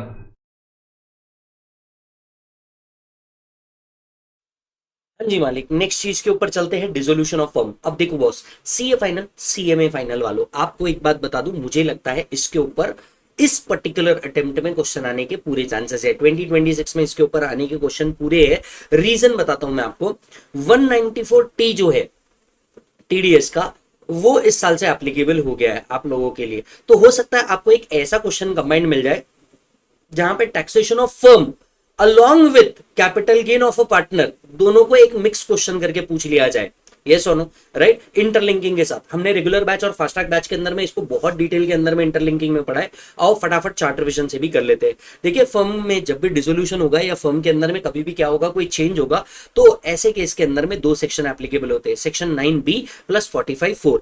9B सिर्फ आपको बताता है कि फर्म के हाथ में कौन से हेड में टैक्सेबल होगा डिसोल्यूशन के अंदर में, जबकि 45(4) एक्चुअल कंप्यूटेशन देता है। 45(4) क्या करता है बेटा? एक्चुअल कंप्यूटेशन देता है। आइए एक एक चीज को पढ़ते हैं। 9B कहता है कि जब भी फर्म किसको ट्रांसफर कर रही है, पार्टनर को कोई कैपिटल एसेट या स्टॉक इन ट्रेड ट्रांसफर कर रही है। अब देखिए, स्टॉक इन ट्रेड के लिए 45(4) तो एप्लीकेबल होता नहीं था, क्योंकि 45 की सीरीज कैपिटल गेन की और कैपिटल गेन के अंदर में स्टॉक इन ट्रेड नहीं आता। And that was the reason कि आप लोग के लिए एक सेपरेट सेक्शन लाने की जरूरत पड़ गई, सेक्शन 9B, जहां पे स्टॉक इन ट्रेड के बारे में भी कहा जाए। सो फर्म पार्टनर को क्या उठा के दे सकती है? हो सकता है फर्म पार्टनर को क्या उठा के दे दे? कैपिटल एसेट उठा करके दे दे। हो सकता है फर्म पार्टनर को स्टॉक इन ट्रेड उठा करके दे दे। अब सेक्शन 9B क्या कहता है? कैपिटल एसेट उठा के दे दिया तो फर्म के हाथ में कैपिटल गेन आएगा, स्टॉक इन ट्रेड उठा के दे दिया तो फर्म के हाथ में पीजीबीपी आएगा। तो ये सिर्फ आपको बताता है कौन सी जगह आपकी इनकम को लेके जाना है। 9B बड़ी सिंपल बात करता है।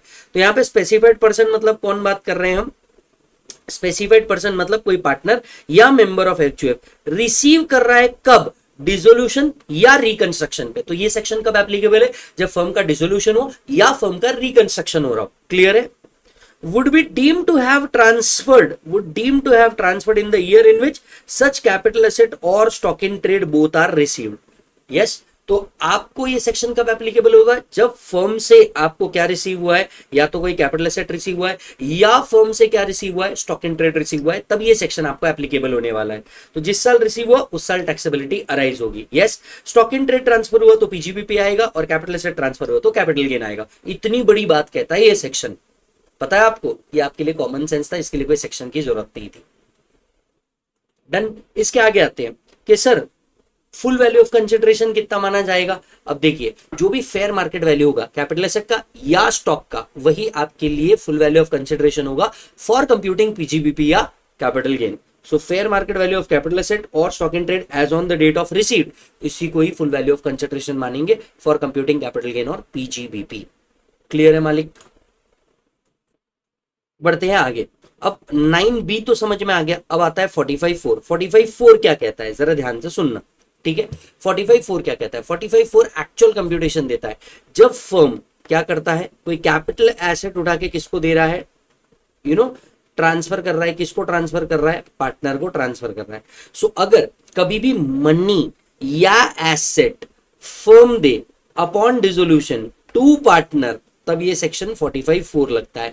सो 9B सिर्फ बताता था कि भैया आपको क्या करना है, कौन से हेड में लेके जाना है। 45(4) बताता है कंप्यूटेशन कैसे होगा। अब बेसिकली सोच करके देख, जब पार्टनरशिप डिसॉल्व हो रही होगी, कोई पार्टनर बाहर जा रहा होगा, यहां से छोड़, चल पहले कहां चलते हैं, एफआर में चलते हैं। पहले एफआर में चलते हैं। क्या होता होगा जब कोई पार्टनर बाहर जा रहा होगा, तो जब वो पार्टनर बाहर जा रहा होगा तो फर्म उसको क्या देती होगी, फर्म उसको कोई एसेट उठा के देती होगी, प्लस फर्म उसको कुछ कैश देती होगी, यस, और इसके बदले में क्या एक्सटिंग्विश करती होगी, उसका कैपिटल अकाउंट एक्सटिंग्विश करती होगी। Am I correct? अरे एवरीबॉडी फाइनल वालों जल्दी से बोलो हाँ या हाँ, यस और नो, राइट। सो ध्यान से सुनना, फर्म पार्टनर को क्या देती होगी, मनी देती होगी प्लस कैपिटल देती होगी, है ना, मनी देती होगी प्लस एसेट देती होगी, बदले में उसका कैपिटल एसेट क्या करती है, एक्सटिंग्विश करती है। बस यही कैपिटल गेन है। अब लॉ क्या कहता है, जरा ध्यान से सुनना। पहला बी मतलब जो पार्टनर को मनी दिया वो, जितना पार्टनर को एसेट दिया वो, इसमें से जो उसका कैपिटल अकाउंट का बैलेंस है, कब का capital account balance, at the time of reconstruction. At the time of reconstruction, जब पार्टनरशिप फॉर्म डिसॉल्व हो रही है या रिकंस्ट्रक्शन है, उस टाइम में उसका कैपिटल अकाउंट बैलेंस है वो माइनस करो, यही तो कैपिटल गेन होगा ना।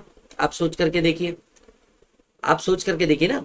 तो भैया जब भी पार्टनर को, जब भी किसको बेटा, पार्टनर को फर्म से क्या मिल रहा है, मनी मिल रहा है या एसेट मिल रहा है, इसमें से कैपिटल अकाउंट बैलेंस को माइनस कीजिए, ये आ जाएगा capital gain in the hands of partner, ये आ जाएगा capital gain in the hands of partner. अब जरा ध्यान से सुनना, ऐसा हो सकता है कि ये जो कैलकुलेशन किया जाए इसके अंदर में आपका ए निगेटिव आ जाए, मतलब आपका कैपिटल अकाउंट ज्यादा हो और जो रिसीव हुआ है वो कम हो। अब सोच के देख, अगर कैपिटल अकाउंट बैलेंस है 10 लाख, पार्टनर को मनी प्लस एसेट मिला के मिले ही 8 लाख है, तो क्या कोई गेन हुआ क्या? The answer is no, yes. So basically law कहता है if A is negative take it as 0, मतलब उस केस में पार्टनर के हाथ में कोई कैपिटल गेन टैक्स आने वाला नहीं है।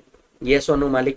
यहां पे जब हम एसेट का फेयर मार्केट वैल्यू लेते रहेंगे, रिवैल्यूएशन अगर कुछ होगा तो हमें इसे टोटली क्या करना है, इग्नोर करना है, right. And at the same time जो स्पेसिफाइड एंटिटी है, स्पेसिफाइड एंटिटी मतलब कौन, फर्म को इन सारी चीजों का डिटेल देना है फॉर्म 5C के अंदर में रिटर्न भरने से पहले। स्पेसिफाइड पर्सन का मतलब क्या बताया है, पार्टनर बताया गया है। ओके मालिक, इन्होंने क्या कहा है, 9B shall operate in addition to 45(4), तो ये दोनों सेक्शन साथ साथ में लगते हैं, ये एडिशन में एक दूसरे के एक्सेप्शन में नहीं है, right. Okay. Balance in the capital account of partner in the books of account shall be calculated without taking into account any revaluation of asset or due to self-generated goodwill or any other self-generated asset। जो value लिया जाएगा capital account का, उसके अंदर में हमें कोई revaluation consider नहीं करना, सेल्फ जनरेटेड गुडविल का वैल्यू कंसिडर नहीं करना, अदर सेल्फ जनरेटेड एसेट का वैल्यू कंसिडर नहीं करना है। क्लियर है मालिक? ओके। अब मुझे एक बात बताइए, पार्टनर को क्या मिल रहा है, money plus fair market value minus capital asset minus capital account balance को हम क्या कह रहे हैं, कैपिटल गेन कह रहे हैं। पर ये जो कैपिटल गेन आया है ये लॉन्ग टर्म नेचर का है या शॉर्ट टर्म नेचर का है, ये तो पता ही नहीं था। इसी के लिए रूल आया, रूल 8AA। रूल 8AA आया, रूल 8AA आकर के क्या कहता है कि चलो ठीक है, money plus fair market value minus capital account, आपका क्या बनेगा, कैपिटल गेन बनेगा। लेकिन ये कैपिटल गेन कौन से नेचर का बनेगा, लॉन्ग टर्म या शॉर्ट टर्म? तो लॉ कहता है रूल 8AA के हिसाब से कि इसे हम शॉर्ट टर्म कैपिटल गेन मानेंगे अगर ये 3 में से कोई भी सिचुएशन हो रही होगी। तो 3 में से कोई भी सिचुएशन हो रही होगी, इसे हम मानेंगे क्या बेटा, शॉर्ट टर्म कैपिटल गेन। पहला, अगर इसका नेचर ही शॉर्ट टर्म कैपिटल एसेट का है तो हम इसे शॉर्ट टर्म कैपिटल गेन मान लेंगे। दूसरा, जो दे रहे हो अगर वो डेप्रिसिएबल एसेट है तो याद करके देखो, डेप्रिसिएबल एसेट के केस में गेन को हमेशा हम क्या मानते हैं, शॉर्ट टर्म। तो डेप्रिसिएबल एसेट का नेचर है तो भी हम शॉर्ट टर्म मानेंगे। तीसरा, अगर मान करके चलिए ये सेल्फ जनरेटेड एसेट है या सेल्फ जनरेटेड गुडविल है तो इसको भी हम क्या मानेंगे, शॉर्ट टर्म कैपिटल गेन मानेंगे। तो जनरली जो गेन आया उसे क्या माना जाएगा, गेन को हम शॉर्ट टर्म मानेंगे अगर तीनों में से एक भी चीज हो रही होगी। पहला, अगर ये है ही शॉर्ट टर्म नेचर का। दूसरा, ये डेप्रिसिएबल एसेट है। तीसरा, ये सेल्फ जनरेटेड एसेट है तो हम इसे शॉर्ट टर्म मानेंगे, नहीं तो हम इसे लॉन्ग टर्म कैपिटल गेन मान लेंगे, नहीं तो हम इसे क्या मान लेंगे, लॉन्ग टर्म कैपिटल गेन मान लेंगे। ओके। एट्रीब्यूशन की भी जरूरत पड़ेगी। अगर रिवैल्यूएशन हुआ होगा तो रिवैल्यूएशन को एट्रीब्यूट करना पड़ेगा, तो एट्रीब्यूशन के लिए आया रूल 8AB। रिवैल्यूएशन के एट्रीब्यूशन की जरूरत कब पड़ती है या कैपिटल गेन एट्रीब्यूशन की जरूरत कब पड़ती है, जब आपने कोई रिवैल्यूएशन किया हो या सेल्फ जनरेटेड गुडविल लिया हो। इसमें भी एट्रीब्यूशन की जरूरत क्यों पड़ेगी, क्योंकि कैपिटल अकाउंट लेते वक्त हम उसका कंसिडरेशन लेते नहीं। तो एट्रीब्यूशन कैसे करेंगे, capital gain into increase in the value of such asset divided by total increase in the value of all asset due to revaluation. बाकी किसी केस में एट्रीब्यूशन करने की जरूरत पड़ती नहीं। यस। एक और चीज देखिएगा, आईसीडीएस वाला पॉइंट एक बार ढंग से देखना है। जब भी डिसोल्यूशन होता है, आईसीडीएस कहता है स्टॉक कैसे रिवैल्यू किया जाएगा, स्टॉक दैट इज इन्वेंट्री कैसे रिवैल्यू किया जाएगा। जनरल रूल क्या है, पहले रिवैल्यू, जनरल रूल क्या है बेटा स्टॉक वैल्यूएशन का, कॉस्ट और NRV whichever is lower. क्या तुम्हें याद है जनरल रूल क्या है? AS2 क्या बोलता था, जरा याद करके देखो, कॉस्ट और NRV whichever is lower हम लोग क्या करते हैं, कंसिडर करते हैं वैल्यूएशन ऑफ इन्वेंट्री, करेक्ट। लेकिन डिसोल्यूशन के केस में क्या होता है, आईसीडीएस कहता है जब भी डिसोल्यूशन होगा पार्टनरशिप फर्म का, right, so inventory as on the date of dissolution shall be at NRV. यहां पे कॉस्ट और NRV whichever is lower नहीं लिया जाएगा डिसोल्यूशन पे। अगर डिसोल्यूशन हो रहा है तो आप सिर्फ एनआरवी लेंगे, कॉस्ट कंसिडर ही नहीं करेंगे। आईसीडीएस ये बोलता है, क्लियर है मालिक। सो अपॉन डिसोल्यूशन आपको क्या लेना है, एनआरवी लेना है, चेक करो। So basically whenever there is a dissolution, दो सेक्शन एप्लीकेबल है, 9B 45(4). 9B सिर्फ ये बता रहा है कौन से हेड में जाएगा। सो 9B कहता है अगर पार्टनर को उठा के स्टॉक दे रहे हो तो फर्म के हाथ में पीजीबी पे आएगा, पार्टनर को उठा के कैपिटल एसेट दे रहे हो फर्म के हाथ में कैपिटल गेन आएगा। Fair market value will be full value of consideration. अब पार्टनर के हाथ में टैक्स कैसे निकाला जाएगा, पार्टनर को क्या मिल रहा है, मनी प्लस कैपिटल एसेट मिल रहा है, इसमें से कैपिटल अकाउंट बैलेंस माइनस कर देंगे क्योंकि ये तो उसका इन्वेस्टेड है ना, राइट, ये तो उसी का इन्वेस्टेड है, ये माइनस कर देंगे, क्या बचेगा बेटा, कैपिटल गेन बचेगा। नेचर क्या होगा, तीन सिचुएशन है तो शॉर्ट टर्म, नहीं तो क्या मानेंगे लॉन्ग टर्म, खत्म हो गई बात। इन्वेंट्री वैल्यूएशन कैसे करेंगे, जब भी फर्म का डिसोल्यूशन होगा एनआरवी पे करेंगे, गेम ओवर।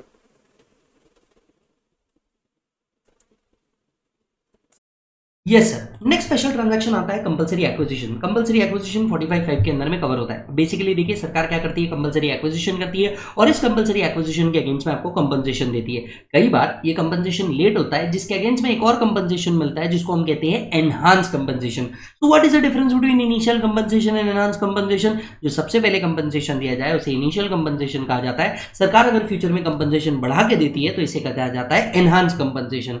फिर आता है आपका interest on compensation, enhance compensation. और क्योंकि अभी ये सरकारी काम है तो कंपनसेशन कई बार लेट हो जाता है। जब कंपनसेशन कई बार क्या हो जाता है, लेट हो जाता है, तो ऐसे केस में सरकार आपको इंटरेस्ट भी देती है जिसे हम कहते हैं interest on compensation, enhance compensation.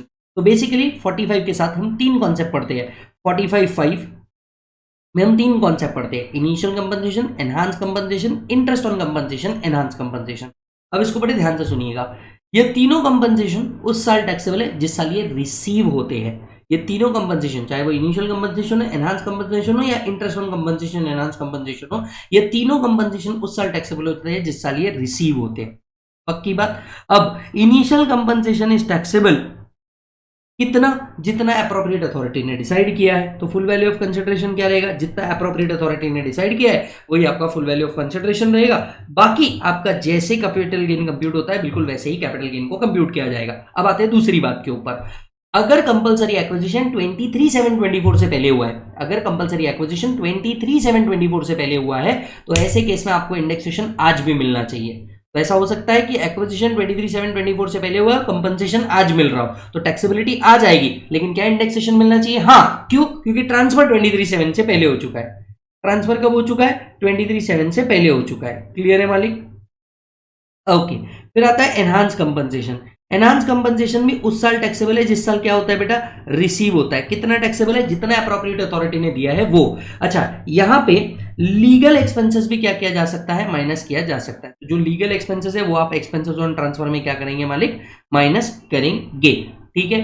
अच्छा ओके, अब आते हैं एक और चीज के ऊपर, अगर ये कंपनसेशन रिसीव हुआ है right to fair compensation, transparency, land acquisition, rehabilitation, resettlement act के तहत, तो ये टैक्सेबल नहीं है। तो ये टैक्सेबल नहीं है। तो कंपनसेशन अगर इस एक्ट के तहत रिसीव हुआ है तो ये टैक्सेबल नहीं है।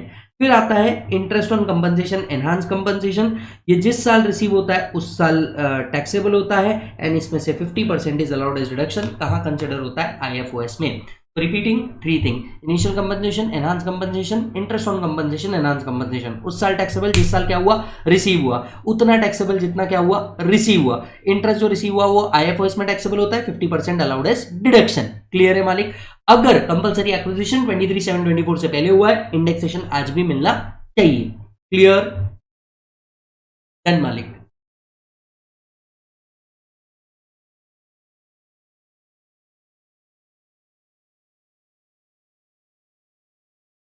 यस मालिक, आते हैं नेक्स्ट सेक्शन के ऊपर। नेक्स्ट सेक्शन है हमारा transfer under the registered redevelopment agreement. हम सब जानते हैं ओल्ड बिल्डिंग को हटा करके बिल्डर आता है, न्यू बिल्डिंग बनाता है। तो ओल्ड जो ओनर्स है इनको क्या मिलता है, इनको एक्सचेंज के अंदर में न्यू फ्लैट मिलता है, प्लस मनी भी मिलता है जब तक कि नई बिल्डिंग नहीं बन जाती, तब तक के 2 साल 3 साल कहीं और रहने के लिए। सो बेसिकली मान लीजिए हम हमारी ओल्ड बिल्डिंग को रिकंस्ट्रक्ट कर रहे हैं, हमें क्या मिलेगा, पहली बात तो नया घर मिलेगा, प्लस 2 साल तक कहीं और रहने के लिए क्या मिलता है, रेंट मिलता है। तो बेसिकली कंसिडरेशन में क्या मिलता है, मनी प्लस प्रॉपर्टी। करेक्ट है कि नहीं है, यही आपका फुल वैल्यू ऑफ कंसिडरेशन बन जाएगा। अगर इंडिविजुअल्स एंड एचयूएफ्स को क्या मिलता है, under the registered redevelopment agreement asset मिल रहा है, तो जो भी एसेट का स्टैम्प ड्यूटी वैल्यू है as on the date of certificate of completion, यहां सीओसी का मतलब है सर्टिफिकेट ऑफ कंप्लीशन,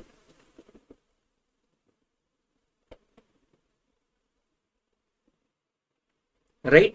यहां सीओसी का मतलब क्या है, certificate of completion, plus amount received in cash, यहां पे प्लस होना चाहिए, plus amount received in cash. तो आपको 2 चीजें मिलती है, पहला stamp duty value as on the date of certificate of completion plus money, जितना मिला ये आपका फुल वैल्यू ऑफ कंसिडरेशन बनता है। बाकी कैपिटल गेन जैसे कंप्यूट होगा वैसे ही कंप्यूट किया जाता है। टैक्सेबिलिटी किस साल में आते हैं, जिस साल सर्टिफिकेट ऑफ कंप्लीशन रिसीव्ड हुआ होगा उस साल टैक्सेबिलिटी अराइज होती है। क्लियर है मालिक। ओके अब देखिए कई बार क्या होता है, बिल्डर और मेरे बीच में अग्रीमेंट बना, उसने मुझे कहा देख विजय भाई मैं तेको 2 साल बाद प्रॉपर्टी दूंगा, बराबर है। अब मैं 2 साल तक के मेरे को क्या दे रहा है, वो रेंट दे रहा है, प्लस जिस साल सर्टिफिकेट मिलेगा उस साल मेरी कैपिटल गेन अराइज होगा, stamp duty value plus money मेरे लिए फुल वैल्यू ऑफ कंसिडरेशन बनेगा। अब कई बार ऐसा होता है बिल्डर 1 साल बाद आता है, वो कहता है विजय भाई बहुत अच्छा रेट मिल रहा है, अपनी प्रॉपर्टी ट्रांसफर कर रहे हो तो मेरे पास एक आदमी है। मैं कहता हूं कि चल ठीक है यार, वैसे भी मेरे को अभी प्रॉपर्टी मिलने को 1 साल बाकी है, यस और नो, मेरे को पैसा भी अच्छा मिल रहा है, क्यों ना मैं आज ही अपने राइट ट्रांसफर कर दूं। तो कई बार सर्टिफिकेट ऑफ कंप्लीशन मिलने से पहले ही प्रॉपर्टी का राइट ट्रांसफर हो जाता है। अगर ऐसा होता है तो जिस साल आप राइट ट्रांसफर कर रहे हैं उसी साल कैपिटल गेन आ जाएगा। जनरल रूल, कैपिटल गेन उस साल आता है जिस साल सर्टिफिकेट ऑफ कंप्लीशन रिसीव होता है, लेकिन अगर आपने राइट पहले ही ट्रांसफर कर दिया, कैपिटल गेन उसी साल आ जाएगा जिस साल राइट ट्रांसफर हुआ है। So if right are transferred before the certificate of completion then capital gain would arise in the year of transfer, then capital gain would arise in the year of transfer. Clear है। अच्छा अब मैं आपको एक और बात बताऊं, interlinking करके पढ़वाऊंगा, फाइनल वालों तुमको मजा आ जाएगा, तुम बोलोगे भाई साहब फुल रिस्पेक्ट। एक होता है बिल्डर और ये हो आप, ठीक है। बिल्ड आपके हाथ में क्या आ रहा है, आपके हाथ में 45(5)(a) आ रहा है। आपके हाथ में 45(5)(a) क्यों आ रहा है, क्योंकि तुम अपना राइट ट्रांसफर कर रहे हो, तुम्हारे हाथ में एक्सचेंज हो रहा है, ओल्ड बिल्डिंग की जगह न्यू बिल्डिंग मिल रही है, प्लस मनी मिल रहा है, बराबर है।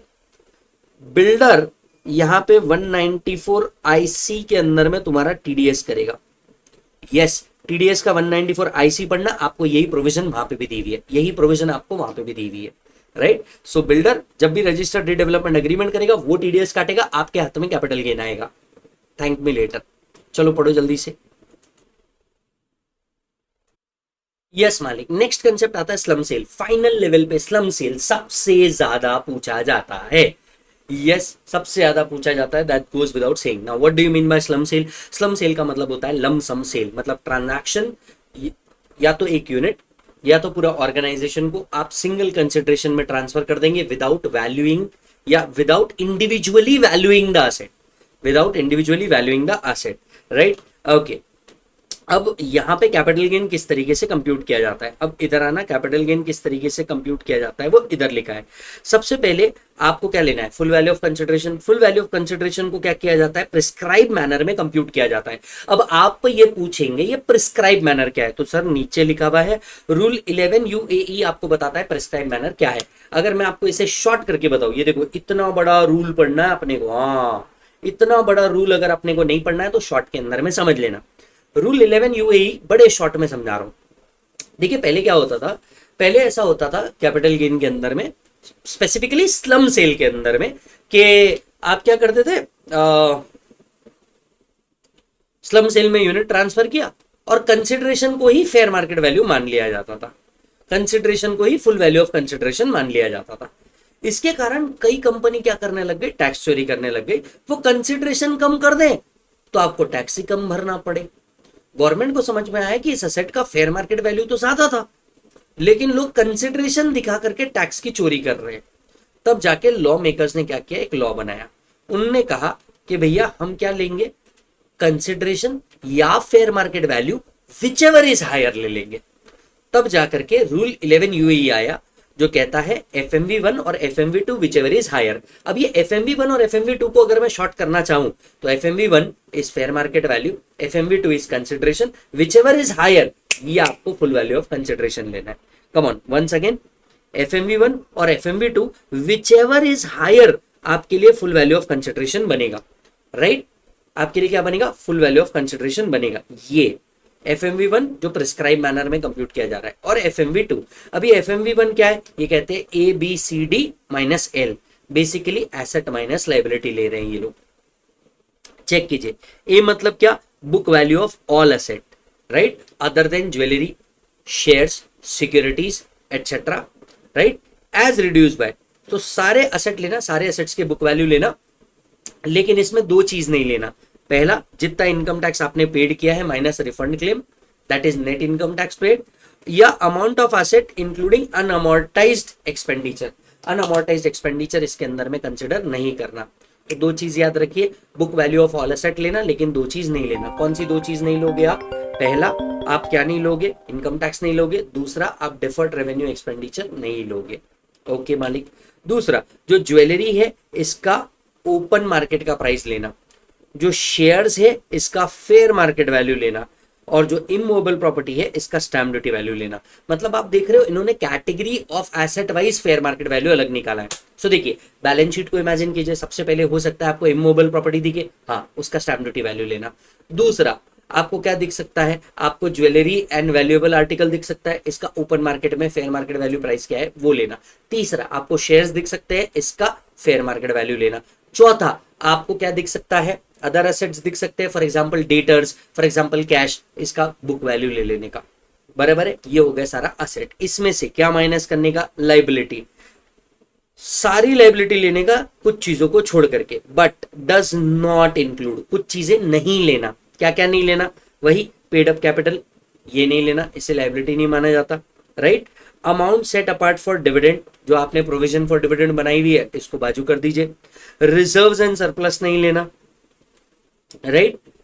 Any amount made for meeting liability other than ascertained liabilities.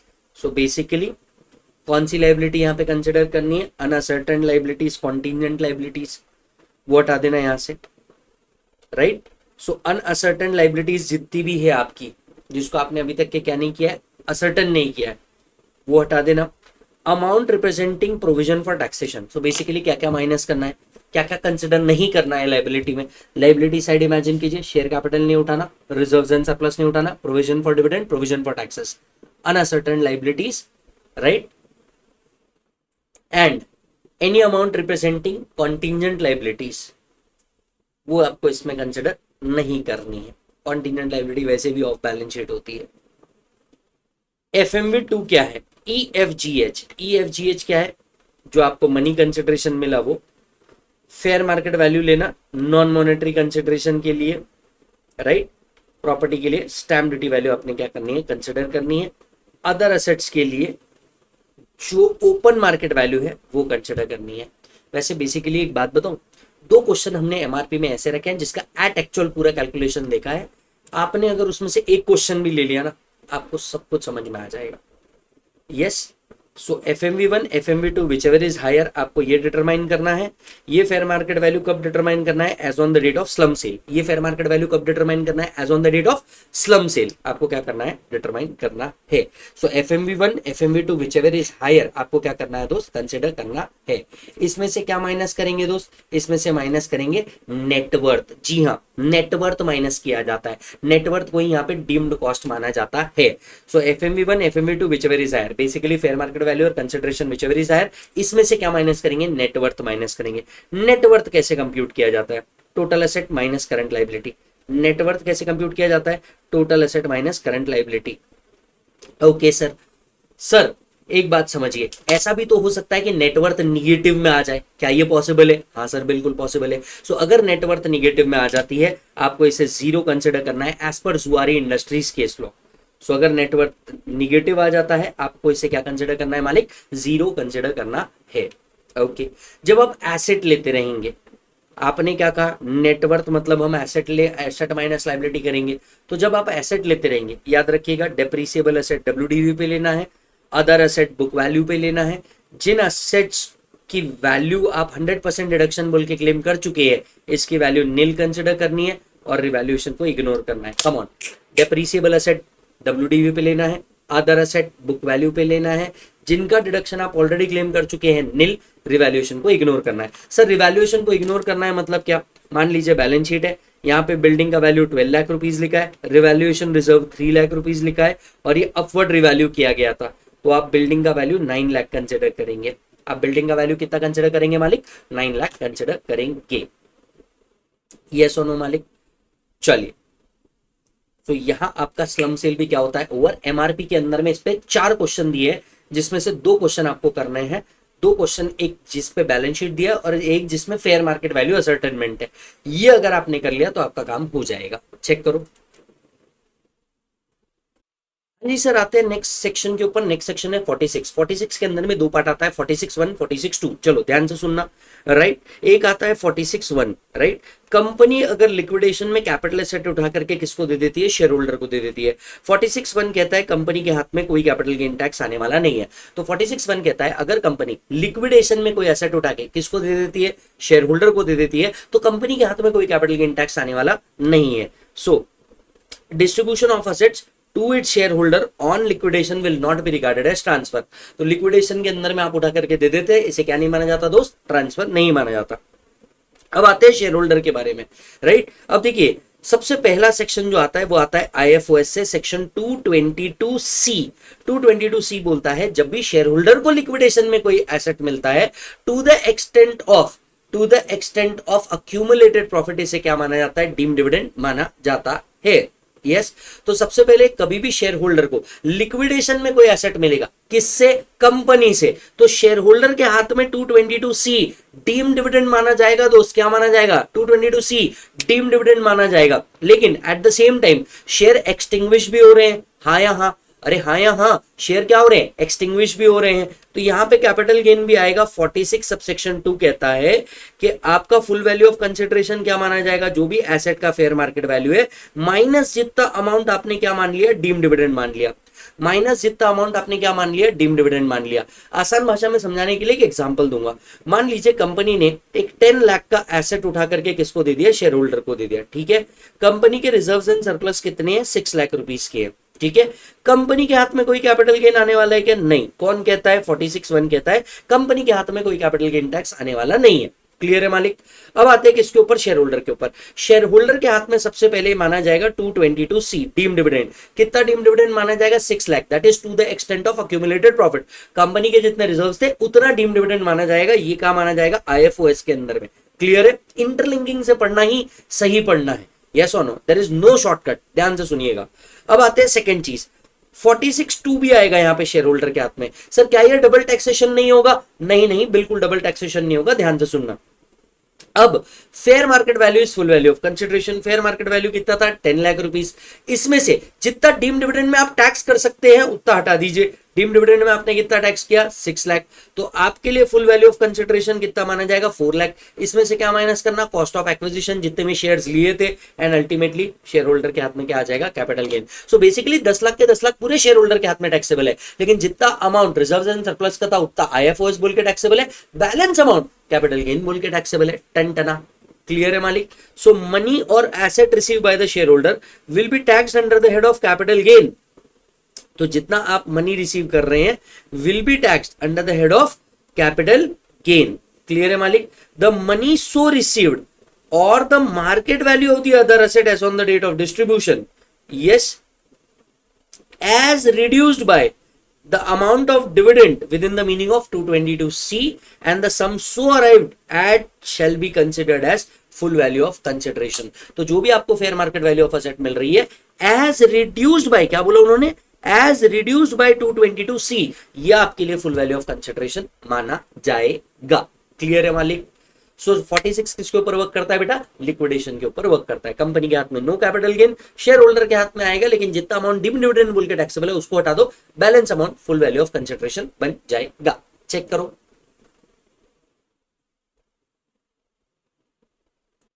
चलिए नेक्स्ट चीज के ऊपर आते हैं, transaction which are not regarded as transfer.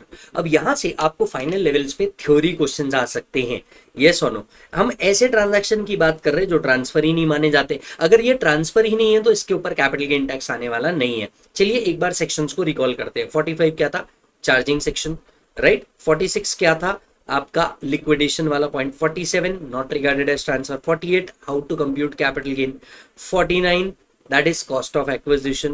50B C slum sale and full value of consideration. 51 आपका forfeiture of advances आता है। 52 and 53 एग्जिस्ट नहीं करते। 54 आपकी एग्जम्पशन की सीरीज। 55 आपका cost of acquisition and cost of improvement. 56 से तो अदर सोर्सेज शुरू हो जाता है, यस और नो मालिक। तो 47 बेसिकली वो ट्रांजैक्शंस को कवर करता है जिनके ऊपर सरकार क्या नहीं लेना चाहती, कैपिटल गेन टैक्स लेना ही नहीं चाहती। अब ये लगभग 22 टू 23 आइटम का एक पूरा का पूरा लिस्ट दिया हुआ है, लेकिन इसमें से मैं आपको बता दूंगा कौन कौन से इंपॉर्टेंटली पढ़ना है। आपने उतना पढ़ लिया, आपका काम हो जाएगा। तो सबसे पहले आता है आपका पार्टीशन ऑफ एचयूएफ। देखिए एचयूएफ का जब भी पार्टीशन होगा, एचयूएफ कैपिटल एसेट उठा के किसको दे देता है, कोपार्सन्स को दे देता है। एचयूएफ के हाथ में कोई कैपिटल गेन टैक्स नहीं आएगा।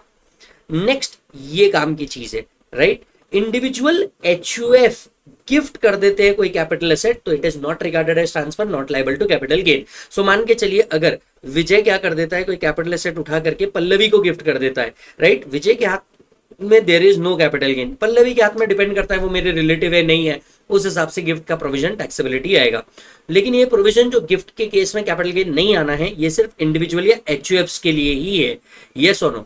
सो मान के चलिए अगर कंपनी उठा करके ईसॉप्स गिफ्ट कर देती है किसको, अपने एम्प्लॉय को, सो कंपनी के हाथ में कैपिटल गेन टैक्स आएगा। और यही आपका काम आता है 6 प्रोविजो जो कहता है कि fair market value of the asset will be considered as full value of consideration. So अगर यही क्या कर दे बेटा, this provision is not applicable when capital assets are allotted by company to its employee under the ESOP। so company अगर employee को दे देती है कहाँ बेटा, ESOPs के अंदर में, तब कैपिटल गेन आएगा, राइट। लेकिन इंडिविजुअल एचयूएफ गिफ्ट कर देते हैं तो कैपिटल गेन टैक्स आने वाला नहीं है। नेक्स्ट आते हैं दो सिचुएशन, सब्सिडरी कंपनी ने अपने होल्डिंग को दिया या होल्डिंग कंपनी ने अपने सब्सिडरी को दिया, ये दोनों प्रोविजन वहीं से आते हैं। अब देखो होल्डिंग अपनी सब्सिडरी को दे या सब्सिडरी अपनी होल्डिंग को दे, इस पर कैपिटल गेन टैक्स नहीं आता अगर दो कॉमन कंडीशन को सेटिस्फाई कर लिया जाए। पॉइंट नंबर 1, जिसको दे रहे हो वो 100% सब्सिडरी या 100% होल्डिंग होनी चाहिए, और जिसको दे रहे हो वो इंडियन कंपनी होनी चाहिए। अगर ये दोनों कंडीशन मीट कर देते हैं, जिसको दे रहे हो वो 100% होना चाहिए, एंड सेकंड जिसको दे रहे हो वो इंडियन कंपनी होनी चाहिए, अगर हम ये दो क्राइटेरिया को मीट कर देते हैं तो होल्डिंग जो सब्सिडरी को दे रही है या सब्सिडरी जो होल्डिंग कंपनी को कैपिटल से ट्रांसफर कर रही है, इस पर कोई कैपिटल गेन टैक्स आता नहीं। Yes, so holding company must hold whole of the share capital and holding company must be an Indian company. Vice versa, जब सब्सिडरी को दे रहे हो तो यही कंडीशन सब्सिडरी के लिए भी एप्लीकेबल है। नेक्स्ट कंडीशन आती है बेटा अमलगमेशन के लिए। देखो मैं इसके पहले भी बोल चुका हूं, टैक्सेशन ऑफ अमलगमेशन में भी बोल चुका हूं कि अमलगमेशन डीमर्जर एक टैक्स न्यूट्रल ट्रांजैक्शन होता है। जो कंपनी एसेट ट्रांसफर कर रही है अमलगमेटेड कंपनी को, कोई कैपिटल गेन टैक्स नहीं आएगा। जिसको रिसीव हो रहा है उसके हाथ में कोई आईएफओएस नहीं आएगा। इनफैक्ट शेयर होल्डर को भी अगर अमलगमेशन में न्यू कंपनी के शेयर्स मिल रहे हैं in lieu of old company, इस पर भी कोई कैपिटल गेन टैक्स आता नहीं। So transfer by amalgamating company to amalgamated company in a scheme of amalgamation where amalgamated company must be an Indian company, तो इस पर कैपिटल गेन टैक्स नहीं आएगा। इनफैक्ट फॉरेन अमलगमेशन में भी नहीं आता है, चेक कीजिएगा। amalgamation being transfer of shares held in an Indian company by amalgamating foreign company to amalgamated foreign company। मान लीजिए amalgamating foreign company amalgamated foreign company को ट्रांसफर कर रही है shares of an Indian company where at least 25% of the shareholder became the shareholder of amalgamated company and it does not attract capital gain tax in the country of amalgamating company, तो इसके ऊपर भी capital gain tax आता नहीं। So foreign amalgamation भी हो रहा है जिसमें इंडियन कंपनी के शेयर्स ट्रांसफर हो रहे हैं and at least 25% share holder same रह रहे हैं, तो आपका टैक्स आने वाला नहीं है। फॉरेन कंपनी के हाथ में क्या नहीं आने वाला, कैपिटल गेन नहीं आने वाला। ठीक उसी तरीके से फॉरेन कंपनी अगर वैल्यू सब्सटैंशियली वैल्यू डिराइव करती है कहां से, इंडियन कंपनी से। सो फॉरेन कंपनी की वैल्यू कहां से डिराइव होती है, सब्सटैंशियली इंडियन कंपनी से डिराइव होती है। उसका अमेलगमेशन हो जाता है अनदर फॉरेन कंपनी के साथ। अब दोनों में डिफरेंस क्या है? पहले केस में फॉरेन कंपनी इंडियन कंपनी में एक्चुअल सिचुएशन, एक्चुअल होल्डिंग रख रही थी। इस वाले में सिचुएशन क्या है? फॉरेन कंपनी के शेयर्स की वैल्यू कहां से डिराइव हो रही है? इंडियन कंपनी के शेयर से डिराइव हो रही है। वो फॉरेन कंपनी दूसरे फॉरेन कंपनी के साथ भी अमेलगमेट होती है, कैपिटल गेन टैक्स नहीं आएगा, provided 25% of the share holder continue to be the share holder with amalgamated company. Next, अगर शेयर होल्डर को भी अमेलगमेशन में कुछ मिल रहा है, being shares of amalgamated company, इस पे भी कैपिटल गेन टैक्स नहीं आएगा। सीधे सीधे शब्दों में अमेलगमेशन एक पूरा टैक्स न्यूट्रल ट्रांजैक्शन है। मान लीजिए Sheela limited amalgamated with SK limited और यहाँ पे Kancha being a shareholder. अब शीला लिमिटेड अपने सारा capital asset and liabilities SK को ट्रांसफर कर रही है, इनके हाथ में there is no capital gain, ऐसा कौन कहता है? सेक्शन 47। एसके के हाथ में कोई आईएफओएस नहीं आता, ऐसा कौन कहता है? 56(2)(10। और कांचा के हाथ में कोई कैपिटल गेन नहीं आएगा, ये भी कौन कहता है? सेक्शन 47। तो शेयर होल्डर को भी अगर अमेलगमेशन में कुछ रिसीव हो रहा है in lieu of amalgamation, there is no capital gain tax. ठीक उसी तरीके से डीमर्जर में भी है। डीमर्ज कंपनी रिजल्टिंग कंपनी को कोई कैपिटल एसेट ट्रांसफर करती है, there is no capital gain provided resulting company must be an Indian company. तो रिजल्टिंग कंपनी अगर इंडियन कंपनी बन जाती है, कोई कैपिटल गेन टैक्स नहीं आएगा, राइट? ओके, ध्यान से सुनिए, फॉरेन कंपनी अनादर फॉरेन कंपनी के साथ भी डीमर्ज होती है, कोई कैपिटल गेन टैक्स नहीं आएगा, provided 75% of the share holder in demerge foreign company remain the share holder of resulting company, right? और उस कंट्री में टैक्स अट्रैक्ट नहीं होना चाहिए। तो 75% ऑफ द शेयर होल्डर जो होने चाहिए ये सेम होने चाहिए। तो फॉरेन कंपनी अगर डीमर्ज होती है अनादर फॉरेन कंपनी के अंदर में भी, तो इस पे टैक्स आने वाला नहीं है। ठीक उसी तरीके से अगर वो फॉरेन कंपनी जिसकी वैल्यू ऑफ शेयर्स कहां से डिराइव हो रही है? इंडियन कंपनी से डिराइव हो रही है, ये भी अगर क्या करती है बेटा? डीमर्ज हो जाती है, जहां पे 75% of the share holder same रहते हैं और उस कंट्री में टैक्स नहीं लगता, तो इस पे भी क्या नहीं आने वाला? कैपिटल गेन टैक्स नहीं आने वाला। तो अगर फॉरेन कंपनी का इंडियन इन्वेस्टमेंट है, वो फॉरेन कंपनी अमलगमेट होती है, या फिर कोई ऐसी फॉरेन कंपनी जिसके शेयर की वैल्यू ही कहां से डिराइव हो रही है? इंडियन कंपनी से डिराइव हो रही है, इस पे कैपिटल गेन टैक्स आने वाला नहीं है। इनफैक्ट अगर शेयर होल्डर को भी डीमर्जर के अंदर में शेयर्स मिलते हैं of resulting company in lieu of demerge company, तो इस पे कैपिटल गेन टैक्स आने वाला नहीं है। सीधे शब्दों में ये 6 आइटम याद करने से बेहतर आराम से एक चीज याद कर लो, amalgamation and demerger is a tax neutral transaction. जो कंपनी डिमर्ज हो रही है या अमेलगमेट हो रही है उस पर टैक्स नहीं आता, रिसीवर को टैक्स नहीं आता, इनफैक्ट शेयर होल्डर को भी नहीं आता।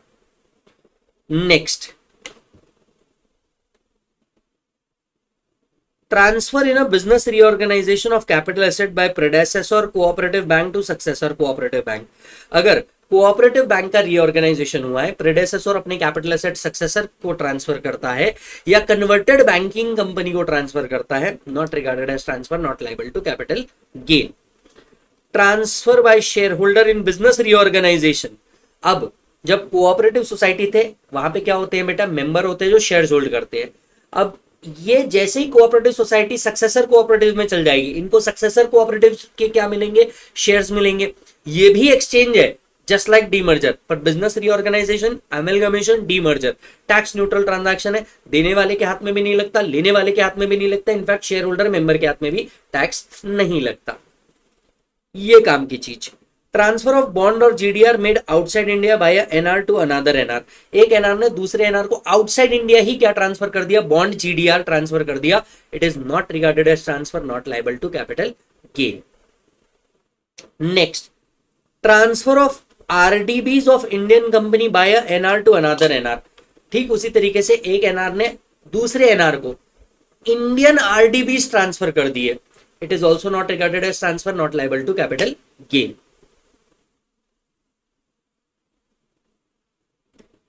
ठीक उसी तरीके से ये भी आता है, एक एनआर ने दूसरे एनआर को गवर्नमेंट सिक्योरिटी ट्रांसफर कर दिया outside India. It is not regarded as transfer, not liable to capital gain. चलिए शॉर्ट करते हैं। एक एनआर ने दूसरे एनआर को आउटसाइड इंडिया बॉन्ड ट्रांसफर किया, जीडीआर ट्रांसफर किया, गवर्नमेंट सिक्योरिटीज ट्रांसफर किया, not regarded as transfer, not liable to capital gain, क्योंकि पूरा ट्रांजैक्शन हो ही आउटसाइड इंडिया रहा है। Income not deemed to accrue और अराइज इन इंडिया, टैक्सेबिलिटी आने ही नहीं वाली। यस, नेक्स्ट नेक्स्ट ये है काम की चीज, relocation of capital asset by original fund to resulting fund. अब देखिए ये जो रिजल्टिंग फंड है, ये रिजल्टिंग फंड कहां होते हैं, आईएफएससी के अंदर में होते हैं। तो क्या कहा गया था, जितने भी म्यूचुअल फंड्स हैं इनको कहा गया था कि भैया आप एक काम कीजिए, आप अपने फंड्स को यहाँ पे बंद कीजिए और आप चले जाइए आईएफएससी के अंदर में, रीलोकेट कर दीजिए। इस रीलोकेशन में जो भी कैपिटल एसेट ट्रांसफर हो रहा है, it is not regarded as transfer, not liable to capital gain. Transfer of bond, GDR, RDB derivative made by non-resident on a recognized stock exchange in IFSC where consideration payable in foreign currency। अब देखिए एक non resident है जो recognise stock exchange जो IFSC में situated है, वहां पे बॉन्ड ट्रांसफर करता है, जीडीआर ट्रांसफर करता है, बॉन्ड ट्रांसफर करता है या कोई डेरिवेटिव ट्रांसफर करता है, it will not be regarded as transfer, not liable to capital gain. Yes, चलिए अगर sovereign gold bonds, sovereign gold bonds जो है ये रिडीम होते हैं इंडिविजुअल के हाथ में, there will be no capital gain. So individual ने सॉवरेन गोल्ड बॉन्ड्स लिया है, सॉवरेन गोल्ड बॉन्ड्स क्या होते हैं बेटा, रिडीम होते हैं। सॉवरेन गोल्ड बॉन्ड्स अगर रिडीम होते हैं इंडिविजुअल के हाथ में, not liable to capital gain. अच्छा, अभी अभी हमने बात करी थी कि रीलोकेशन अगर होता है ओरिजिनल फंड से, कहां बेटा, रिजल्टिंग फंड के अंदर में, तो इस पे कोई कैपिटल गेन टैक्स नहीं आता।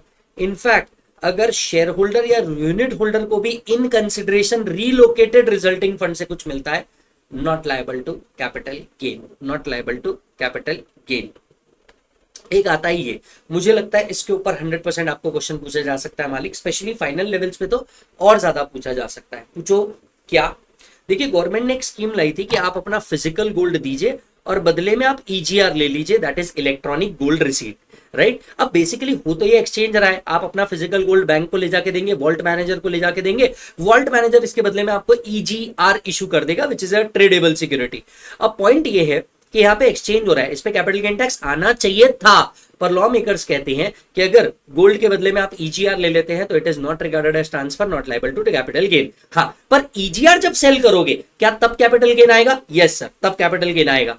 तो कॉस्ट क्या पकड़ी जाएगी? गोल्ड की कॉस्ट। होल्डिंग पीरियड क्या पकड़ा जाएगा? गोल्ड से पकड़ा जाएगा।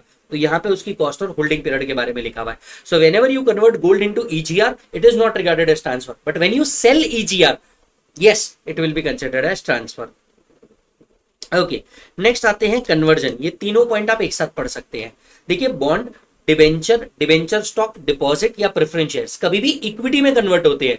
Conversion of securities, yes. So bond, debenture, preference shares equity में कन्वर्ट होते हैं। Conversion is not regarded as transfer, वही ईजीआर वाला point, conversion is not regarded as transfer.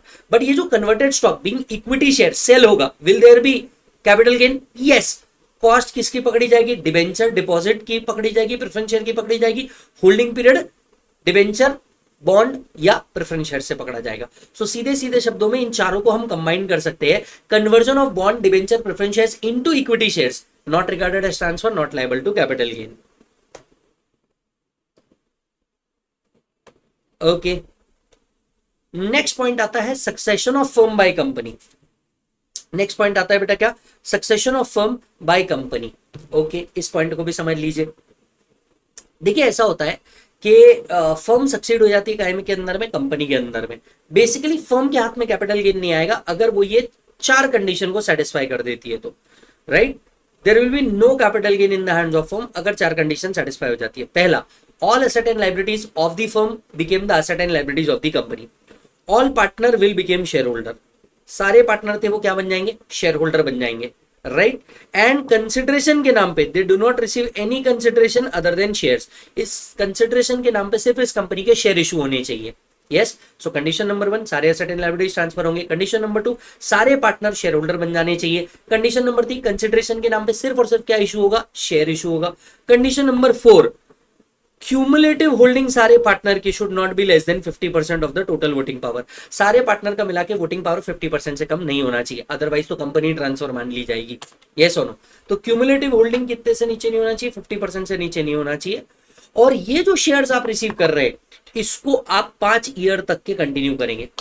ये जो शेयर आप रिसीव कर रहे हैं इसको आप कितने साल होल्ड करके रखेंगे? 5 साल होल्ड करके रखेंगे। तो आपको क्या मिलेगा बेटा? कैपिटल गेन में से एग्जम्पशन मिलेगा। तो फर्म जब कंपनी में कन्वर्ट होती है, come on one second, firm जब कंपनी में कन्वर्ट होती है तो फर्म के हाथ में कोई कैपिटल गेन टैक्स नहीं आएगा, प्रोवाइडेड 4 कंडीशन सेटिस्फाई हो। 4 कंडीशन कौन सी? सारे एसेट एंड लायबिलिटीज ट्रांसफर होने चाहिए, सारे पार्टनर शेयर होल्डर बन जाने चाहिए, क्यूमुलेटिव होल्डिंग 50% से कम नहीं होना चाहिए, जो शेयर आपको रिसीव हुआ है वो 5 साल होल्ड करने हैं, एंड कंसिडरेशन के नाम पे सिर्फ शेयर इश्यू होनी चाहिए। अगर ये चारों पांचों कंडीशन सेटिस्फाई हो जाती है, फर्म के हाथ में कोई कैपिटल गेन टैक्स आने वाला नहीं है। क्लियर है मालिक? क्वेश्चन यहां आएगा, ये आज तक के भी सीए फाइनल लेवल पे पूछा गया थ्योरी का सबसे ज्यादा पूछा गया क्वेश्चन है, एक बार सिर्फ चेक करिए। हाँ जी, क्या है ये? मान के चलिए एक प्राइवेट कंपनी या अनलिस्टेड कंपनी एलएलपी में कन्वर्ट हो जाती है, तो हम बेसिकली किस बारे में बात कर रहे हैं? ट्रांसफर ऑफ कैपिटल एसेट और intangible asset by private company unlisted company to LLP. So private company unlisted company काय में कन्वर्ट हो जाती है बेटा? एलएलपी में कन्वर्ट हो जाती है। 5 कंडीशन 6 कंडीशन सेटिस्फाई कर लो, कोई कैपिटल गेन टैक्स नहीं आएगा, ना प्राइवेट कंपनी के हाथ में ना अनलिस्टेड कंपनी के हाथ में। क्या क्या कंडीशन है सर? कंडीशन नंबर 1, सारे एसेट एंड लायबिलिटीज ट्रांसफर होने चाहिए। सारे एसेट एंड लायबिलिटीज ट्रांसफर होने के साथ साथ जितने भी शेयर होल्डर थे ये पार्टनर बनेंगे। All share holder becomes partner in LLP. Yes और नो? इनको कंसिडरेशन के नाम पे सिर्फ शेयर्स रिसीव होना चाहिए और कुछ नहीं, that is share in the LLP receive होना चाहिए। Okay sir. Aggregate holding should not be less than 50%। ये सारे लोग एलएलपी के अंदर में पार्टनर बनने चाहिए, लेकिन इन सभी लोगों का क्यूमुलेटिव होल्डिंग 50% से कम नहीं होना चाहिए, एंड दैट टू 5 years तक के इसे होल्ड करना है। तो 4 कंडीशन तो वही हो गई जो हम अभी पढ़ के आए। सारे एसेट एंड लायबिलिटीज ट्रांसफर होने चाहिए, सारे शेयर होल्डर पार्टनर बनने चाहिए, इनको कंसिडरेशन के नाम पे सिर्फ पार्टनरशिप में पार्टनरशिप मिलेगी और कुछ नहीं। एग्रीगेट होल्डिंग 50% से कम नहीं होना चाहिए, और ये आपको 5 साल होल्ड करके रखना है। 2 कंडीशन और, total sales turnover in any of 3 preceding year, should be less than or equal to 60 lakh, and total asset in any of 3 previous year should be equal to or less than 5 crore। तो यहाँ पे turnover और asset की भी limit है। Turnover 60 crore के ऊपर नहीं होना चाहिए in any of 3 previous year, total asset 5 crore के ऊपर नहीं होना चाहिए in any of 3 previous year. तो सारे एसेट एंड लायबिलिटीज ट्रांसफर करने, सारे शेयर होल्डर पार्टनर बन जाने चाहिए, शेयर होल्डर कोई और कंसिडरेशन रिसीव नहीं करेंगे except being a partner, overall holding 50% से कम नहीं होना चाहिए, 5 साल होल्ड करके रखना है, एसेट 5 करोड़ से ऊपर नहीं होने चाहिए in any of 3 previous year, turnover 60 lakh से ऊपर नहीं होना चाहिए in any of 3 previous year, right. कोई भी अमाउंट पार्टनर को पे नहीं होना चाहिए out of the balance accumulated profit as on the date of conversion for 3 years from conversion. तो भैया कन्वर्जन के दिन या कन्वर्जन से 3 साल के अंदर में पार्टनर को कोई अमाउंट पे नहीं करना है। अगर ये सारी कंडीशन सेटिस्फाई हो जाती है, there is no capital gain tax in the hands of unlisted company और प्राइवेट कंपनी। ठीक उसी तरीके से प्रोप्राइटर अगर कंपनी में कन्वर्ट होता है, 4 कंडीशन है, all asset and liabilities transfer होना चाहिए, शेयर होल्डर बन जाना चाहिए कंपनी के अंदर में, एटलीस्ट 50% होल्ड करना चाहिए फॉर द नेक्स्ट 5 year, और कंसिडरेशन के नाम पे सिर्फ शेयर इशू होंगे। अगर ये कंडीशन सेटिस्फाई होता है, not liable to capital gain, ये रेलेवेंट नहीं है। Yes, demutualisation corporatisation of recognised stock exchange, अगर रिकॉग्नाइज्ड स्टॉक एक्सचेंज का डिम्यूचुअलाइजेशन होता है या कॉर्पोरेटाइजेशन होता है, not liable to capital gain, again not relevant. Membership right transfer की जाती है by a member of recognised stock exchange, तो रिकॉग्नाइज्ड स्टॉक एक्सचेंज का कोई मेंबर अपने मेंबरशिप राइट को ट्रांसफर कर देता है, not liable to capital gain. हाँ, ये काम की चीज है। रिवर्स मॉर्गेज स्कीम के अंदर में, ये हम पहले भी पढ़ चुके हैं, रिवर्स मॉर्गेज स्कीम के अंदर में अगर कोई सीनियर सिटीजन ट्रांसफर कर रहा है अपना एसेट, तो इसके ऊपर कोई कैपिटल गेन टैक्स आने वाला नहीं है। इनफैक्ट इस पे जो अमाउंट रिसीव होती है वो भी एग्जम्प्ट है 1043 के अंदर में। तो ट्रांसफर को ट्रांसफर नहीं माना जाता और अमाउंट जो रिसीव हो रही है उसे इनकम नहीं माना जाता। ये भी काम की चीज। Consolidation of a mutual fund scheme, मान लीजिए, देखिए कुछ सालों पहले क्या किया गया था, सेबी ने अप्रूव किया था कि म्यूचुअल फंड स्कीम के अंदर में कंसोलिडेशन हो सकता है। तो जैसे अगर मान के चलिए म्यूचुअल फंड स्कीम है, ये 2 स्कीम को मर्ज कर सकती है। सो मान के चलिए equity oriented mutual fund convert हो जाता है इक्विटी ओरिएंटेड म्यूचुअल फंड के अंदर में। डेप्ट ओरिएंटेड म्यूचुअल फंड, डेप्ट ओरिएंटेड म्यूचुअल फंड के अंदर में कंसोलिडेट हो जाता है। तो जो नए ऑर्गेनाइजेशन होंगे ये क्या करेंगे, यूनिट्स इशू करेंगे टू द एग्जिस्टिंग होल्डर। अब यहाँ पे तो एक्सचेंज हो गया, न्यू ऑर्गेनाइजेशन के न्यू म्यूचुअल फंड के यूनिट्स मिल गए इनको एज कंपेयर टू ओल्ड। यहाँ पे कैपिटल गेन टैक्स आना चाहिए था, पर लॉ कहता है नहीं आएगा। So basically whenever there is a consolidation of mutual fund there should be no capital gain either in the hands of mutual fund or in the hands of unit holder. Again business reorganization के लिए क्या किया गया है, benefit provide किया गया है। So transfer by unit holder of unit held in consolidating scheme of mutual fund made in consideration for allotment of units not regarded as transfer, not liable to capital gain. Transfer of any capital asset by Indian Infrastructure Finance Company to institution established for financing। देखिए एक company है Indian infrastructure finance company, ये institution में convert हो रही है, तो ये अपने सारे एसेट किसको ट्रांसफर कर रही है, इंस्टीट्यूशन को ट्रांसफर कर रही है, not regarded as transfer, not liable to capital gain. Okay, recent times में आप देख रहे हैं गवर्नमेंट ऑफ इंडिया क्या कर रही है, एक प्लान अप्रूव करके पब्लिक सेक्टर कंपनी के एसेट्स को ट्रांसफर कर रही है एक दूसरे पब्लिक सेक्टर कंपनी को। सो एक public sector company capital asset transfer करती है another public sector company under plan approved by central government, state government, not regarded as transfer, not liable to capital gain. Right, अब एक चीज जो यहाँ पे याद रखनी है, एक पब्लिक सेक्टर कंपनी दूसरे पब्लिक सेक्टर कंपनी को ट्रांसफर कर रही है under plan approved by government, not regarded as transfer, not liable to capital gain. Second, अगर विजय कोई वर्क ऑफ आर्ट ट्रांसफर करता है गवर्नमेंट को या फिर यूनिवर्सिटी को या फिर national museum, national art gallery को, not regarded as transfer, not liable to capital gain. Transfer of land of sick industrial company, right, not regarded as transfer, not liable to capital gain. Transfer in a scheme of lending of security, lending of security में आपने कोई security transfer करी है जहां पे आप अपनी securities को लेंड कर रहे हैं, not regarded as transfer, not liable to capital gain. ये वाला पार्ट हम बिजनेस ट्रस्ट में पढ़ते हैं एंड ये वाला पार्ट भी हम आगे पढ़ेंगे। दैट्स इट, सेक्शन 47 हो गया। जितनी चीजों को स्टार मार्क किया बस उतना पढ़ लेना, इसके आगे पढ़ने की कोई जरूरत नहीं है। डन है मालिक, बढ़ते आगे। चलिए नेक्स्ट कंसेप्ट आता है आपका advance money forfeited. Believe me, आपको सबसे ज्यादा क्वेश्चन इसके ऊपर देखने को मिल सकते हैं। बहुत ही बढ़िया कंसेप्ट है, जितना छोटा दिख रहा है उसको उतना छोटा मत समझना। आपके मैक्सिमम प्रॉब्लम जो आपके मॉड्यूल के अंदर में भी दिए हुए हैं वो इसी कंसेप्ट के ऊपर बेस्ड होते हैं। अब एडवांस मनी फॉरफिटेड मतलब क्या होता है? मान लीजिए आपके मेरे बीच में ट्रांजैक्शन हुआ, आपने कहा कि भैया एक काम करो विजय, इस प्रॉपर्टी के अगेंस्ट में 10 लाख रुपए एडवांस रख लो, बचे हुए मैं 3 महीने में दे दूंगा और अपने रजिस्ट्री करवा लेंगे। मैंने कहा कि चलो ठीक है कोई बात नहीं। 3 महीने हो गए, आपने मुझे पूरा पैसा दिया ही नहीं, मैंने आपको एक इंटीमेशन दिया, आपने मेरे को फिर भी पैसा नहीं दिया। अल्टीमेटली क्या होगा, मैं आपका अमाउंट फॉरफिट कर दूंगा और इस ट्रांजैक्शन को कैंसिल कर दूंगा। अब अंडरस्टैंड करना, मैंने क्या किया, बीइंग सेलर आपके एडवांस को क्या कर लिया, फॉरफिट कर लिया। अब इस एडवांस जो फॉरफिट हुआ है इसका होता क्या है, देखिए इसका एक ट्रीटमेंट 2014 के अंदर में बदला था। 2014 के बाद अगर आप कभी भी एडवांस मनी फॉरफिट करते हैं आफ्टर 1/4/2014 आप कभी भी एडवांस मनी फॉरफिट करते हैं तो हम इसे IFOS में लेके जाते हैं। हम इसे कहां लेके जाते हैं मालिक? IFOS के अंदर में लेकर के जाते हैं। लेकिन 2014 से पहले क्या होता था? सो अगर फॉरफीचर 2014 से पहले हुआ है, राइट, प्रीवियस ओनर द्वारा फॉरफीचर हुआ है तो बिल्कुल उसे ऐसे ही इग्नोर करना जैसे तुम्हारी एक्स तुम्हें इग्नोर करती है। यस, सो प्रीवियस ओनर द्वारा फॉरफीचर हुआ है तो बिल्कुल इग्नोर करना है। सो प्रॉब्लम के अंदर में आपको बहुत केयरफुली देखना पड़ेगा कि भैया फॉरफीचर किसने किया है। अगर फॉरफीचर प्रीवियस ओनर ने किया है तो आपको इसे इग्नोर करना है। फॉरफीचर अगर असेसी ने किया है प्रायर टू 1/4/2014 किया है, यस और नो, प्रायर टू 1/4/2014 असेसी ने फॉरफीचर किया है तो हम इसे कॉस्ट फेयर मार्केट वैल्यू या WDV में से रिड्यूस करते थे और फिर ही इंडेक्सेशन कैलकुलेट करते थे। यानी हम कॉस्ट में से पहले उसे माइनस करते थे और फिर ही हम उसे क्या करते थे, इंडेक्सेशन कंप्यूट करते थे। Are you getting the point?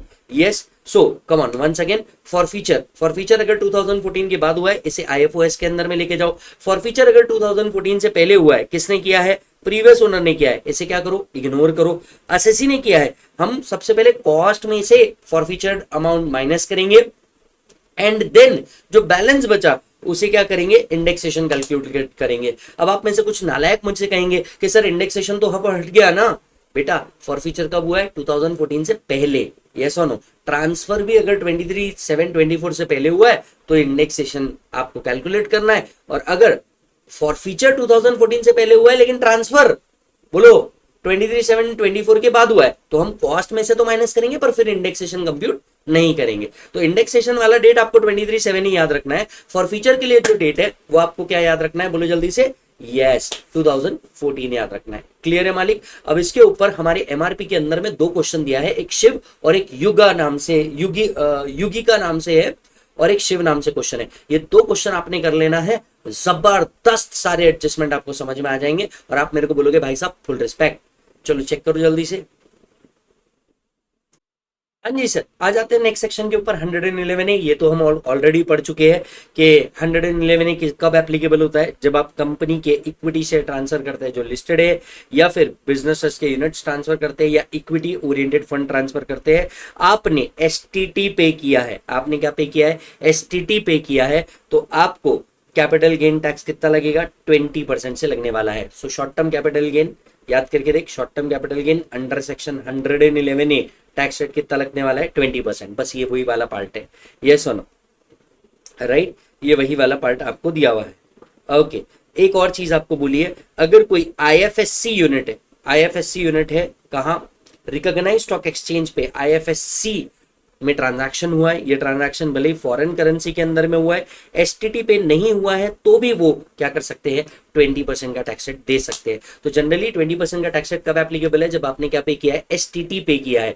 लेकिन अगर रिकॉग्नाइज्ड स्टॉक एक्सचेंज आईएफएससी के ट्रांजैक्शन हुआ है, यहां पे आपने एसटीटी पे नहीं भी किया है, तो भी आप क्या कर सकते हैं, 20% दे सकते हैं। बाकी सारे केस में तो बाय डिफॉल्ट में वैसे ही 20% है।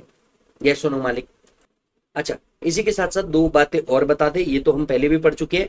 शॉर्ट टर्म कैपिटल गेन में से कोई डिडक्शन मिलता नहीं, तो आप 111A में से कोई चैप्टर 6 के डिडक्शन नहीं क्लेम कर सकते। स्पेशल एडजस्टमेंट भी परमिटेड है। अगर SSC basic exemption limit absorb नहीं कर पाया है एंड एसएससी के पास स्पेशल इनकम है, ये स्पेशल इनकम फर्स्ट यूज की जा सकती है to absorb basic exemption limit and balance if any will be chargeable at special rate. Yes और नो। इसके बहुत सारे क्वेश्चन हमने ऑलरेडी हमारे एमआरपी के अंदर में डाले हुए हैं, चैप्टर नंबर 1 में दिख जाएंगे आपको, आपने ऑलरेडी सॉल्व भी किए हुए हैं। So if SSC is resident, अच्छा ये एडजस्टमेंट सिर्फ रेसिडेंट एसएससी के लिए, नॉन रेसिडेंट इसे यूज नहीं कर सकता।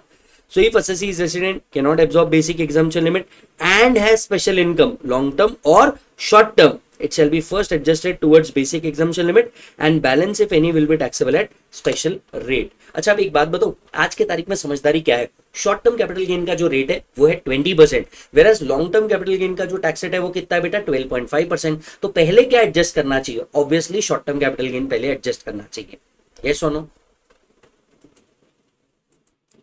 कुछ और बातें भी हैं जो आपको यहां पे समझनी चाहिए।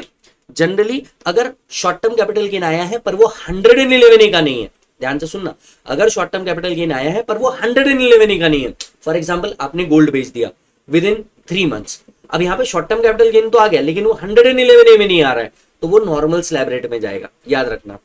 सो if all of the above condition are satisfied then normal income tax at normal slab rate, short term capital gain at 100, short term capital gain under section 111A will be at the rate of 20%. Okay, अब ये पढ़िए, short term capital gain arising on transfer of other short term capital asset, other short term capital asset will be chargeable to tax at normal slab rate, will be chargeable to tax at normal slab rate. अच्छा, एक amendment आया है जिसका combined effect यहां पे आ रहा है, मैं आपको याद दिला दूं।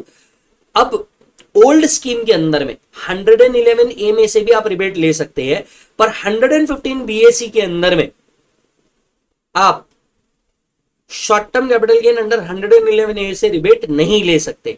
अमेंडमेंट बेसिक में आया है, इंपैक्ट यहां भी करेगा।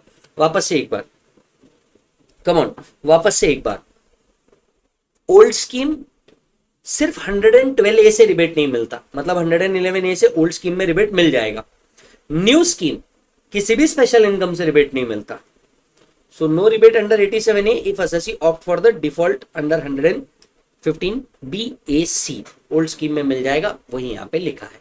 111A भी क्या हुआ मालिक, खत्म हुआ। चेक करो। अब आते हैं नेक्स्ट सेक्शन के ऊपर। नेक्स्ट सेक्शन है 112। 112 भी हम लोग पढ़ चुके हैं। 112 का एप्लीकेबल टैक्स रेट कितना आ चुका है? 12.5% अक्रॉस ऑल एसएससी। यस सोनो मालिक? ओके। अच्छा, लॉन्ग टर्म कैपिटल एसेट है being unlisted shares and shares of a private company जो ट्रांसफर हुए हैं बिफोर 23/7/24। तो इनके लिए था भैया 10% without providing first and second proviso. So अगर कोई क्या ट्रांसफर करता था बेटा? अनलिस्टेड शेयर्स ट्रांसफर करता था या प्राइवेट कंपनी के शेयर्स ट्रांसफर करता था जो लॉन्ग टर्म नेचर के होते थे, इनको एक ऑप्शन दिया गया था कि अगर ट्रांसफर 23/7/24 से पहले हुआ है तो ये 10% टैक्स भर सकते हैं। अब 23/7/24 के बाद तो वैसे भी 12.5% है। ये सोनो मालिक? राइट। अच्छा, लॉन्ग टर्म कैपिटल गेन है तो भी स्पेशल एडजस्टमेंट जरूर होगी कि अगर बेसिक एग्जम्पशन लिमिट एब्जॉर्ब नहीं हो पाया है तो आप पहले इन्हें एडजस्ट कर सकते हैं और फिर आप balance long term capital gain के ऊपर 12.5% लगा सकते हैं। लॉन्ग टर्म कैपिटल गेन में से भी चैप्टर 6 के कोई डिडक्शन नहीं मिलते। और अब ओल्ड स्कीम में से आपको 112 में से रिबेट मिल जाता था, न्यू स्कीम में से किसी भी स्पेशल इनकम से रिबेट मिलने वाला नहीं है। कॉन्सिक्वेंशियल अमेंडमेंट यहां पे भी हुआ है। यस मालिक? That's it. चेक कर लीजिए।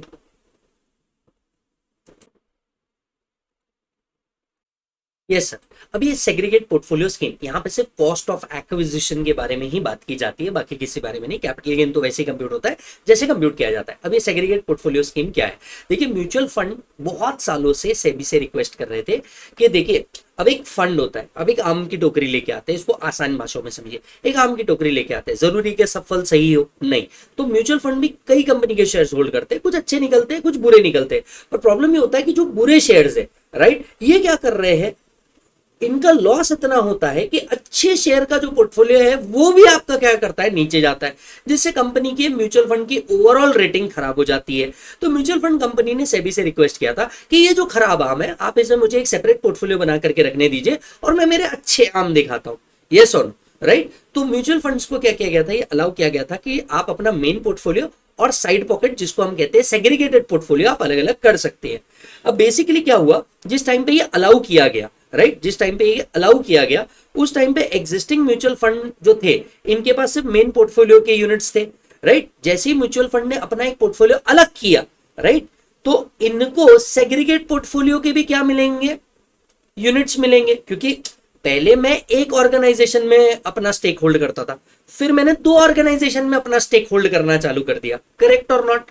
तो मेरे को दूसरे ऑर्गेनाइजेशन से भी यूनिट मिलेंगे, करेक्ट। अब ऐसे केस में सेग्रीगेट पोर्टफोलियो के अंदर में क्या होगा?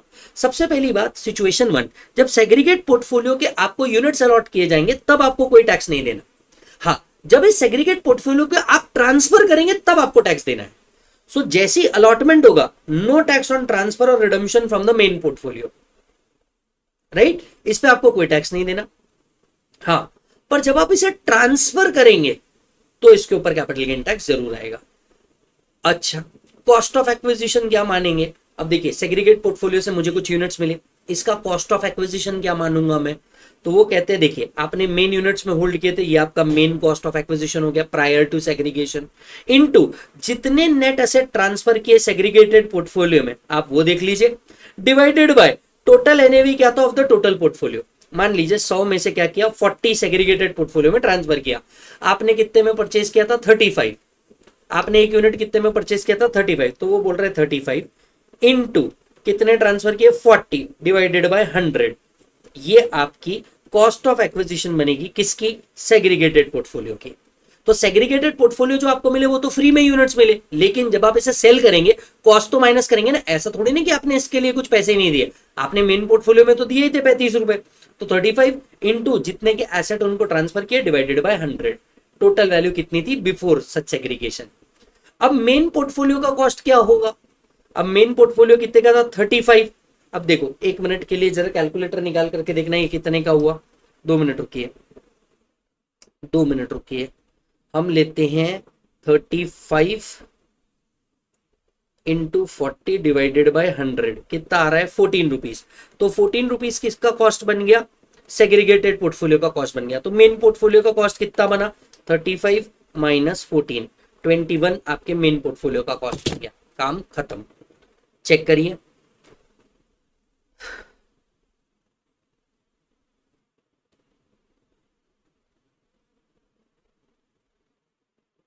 ये बन गया आपका 21, ये बन गया आपका 14, टोटल 35 ही रहा उसका ओवरऑल वैल्यू, पर दोनों का कॉस्ट अलग अलग हो गया क्योंकि इनका सेल टाइम अलग अलग हो सकता है। पीरियड ऑफ होल्डिंग कहां से काउंट करेंगे, जहां से आपने मेन पोर्टफोलियो होल्ड किया था वहां से। Is that done? अब मुझे नहीं लगता एग्जाम में आपको ये पूछा जा सकता है because it is now an old concept. Done है मालिक?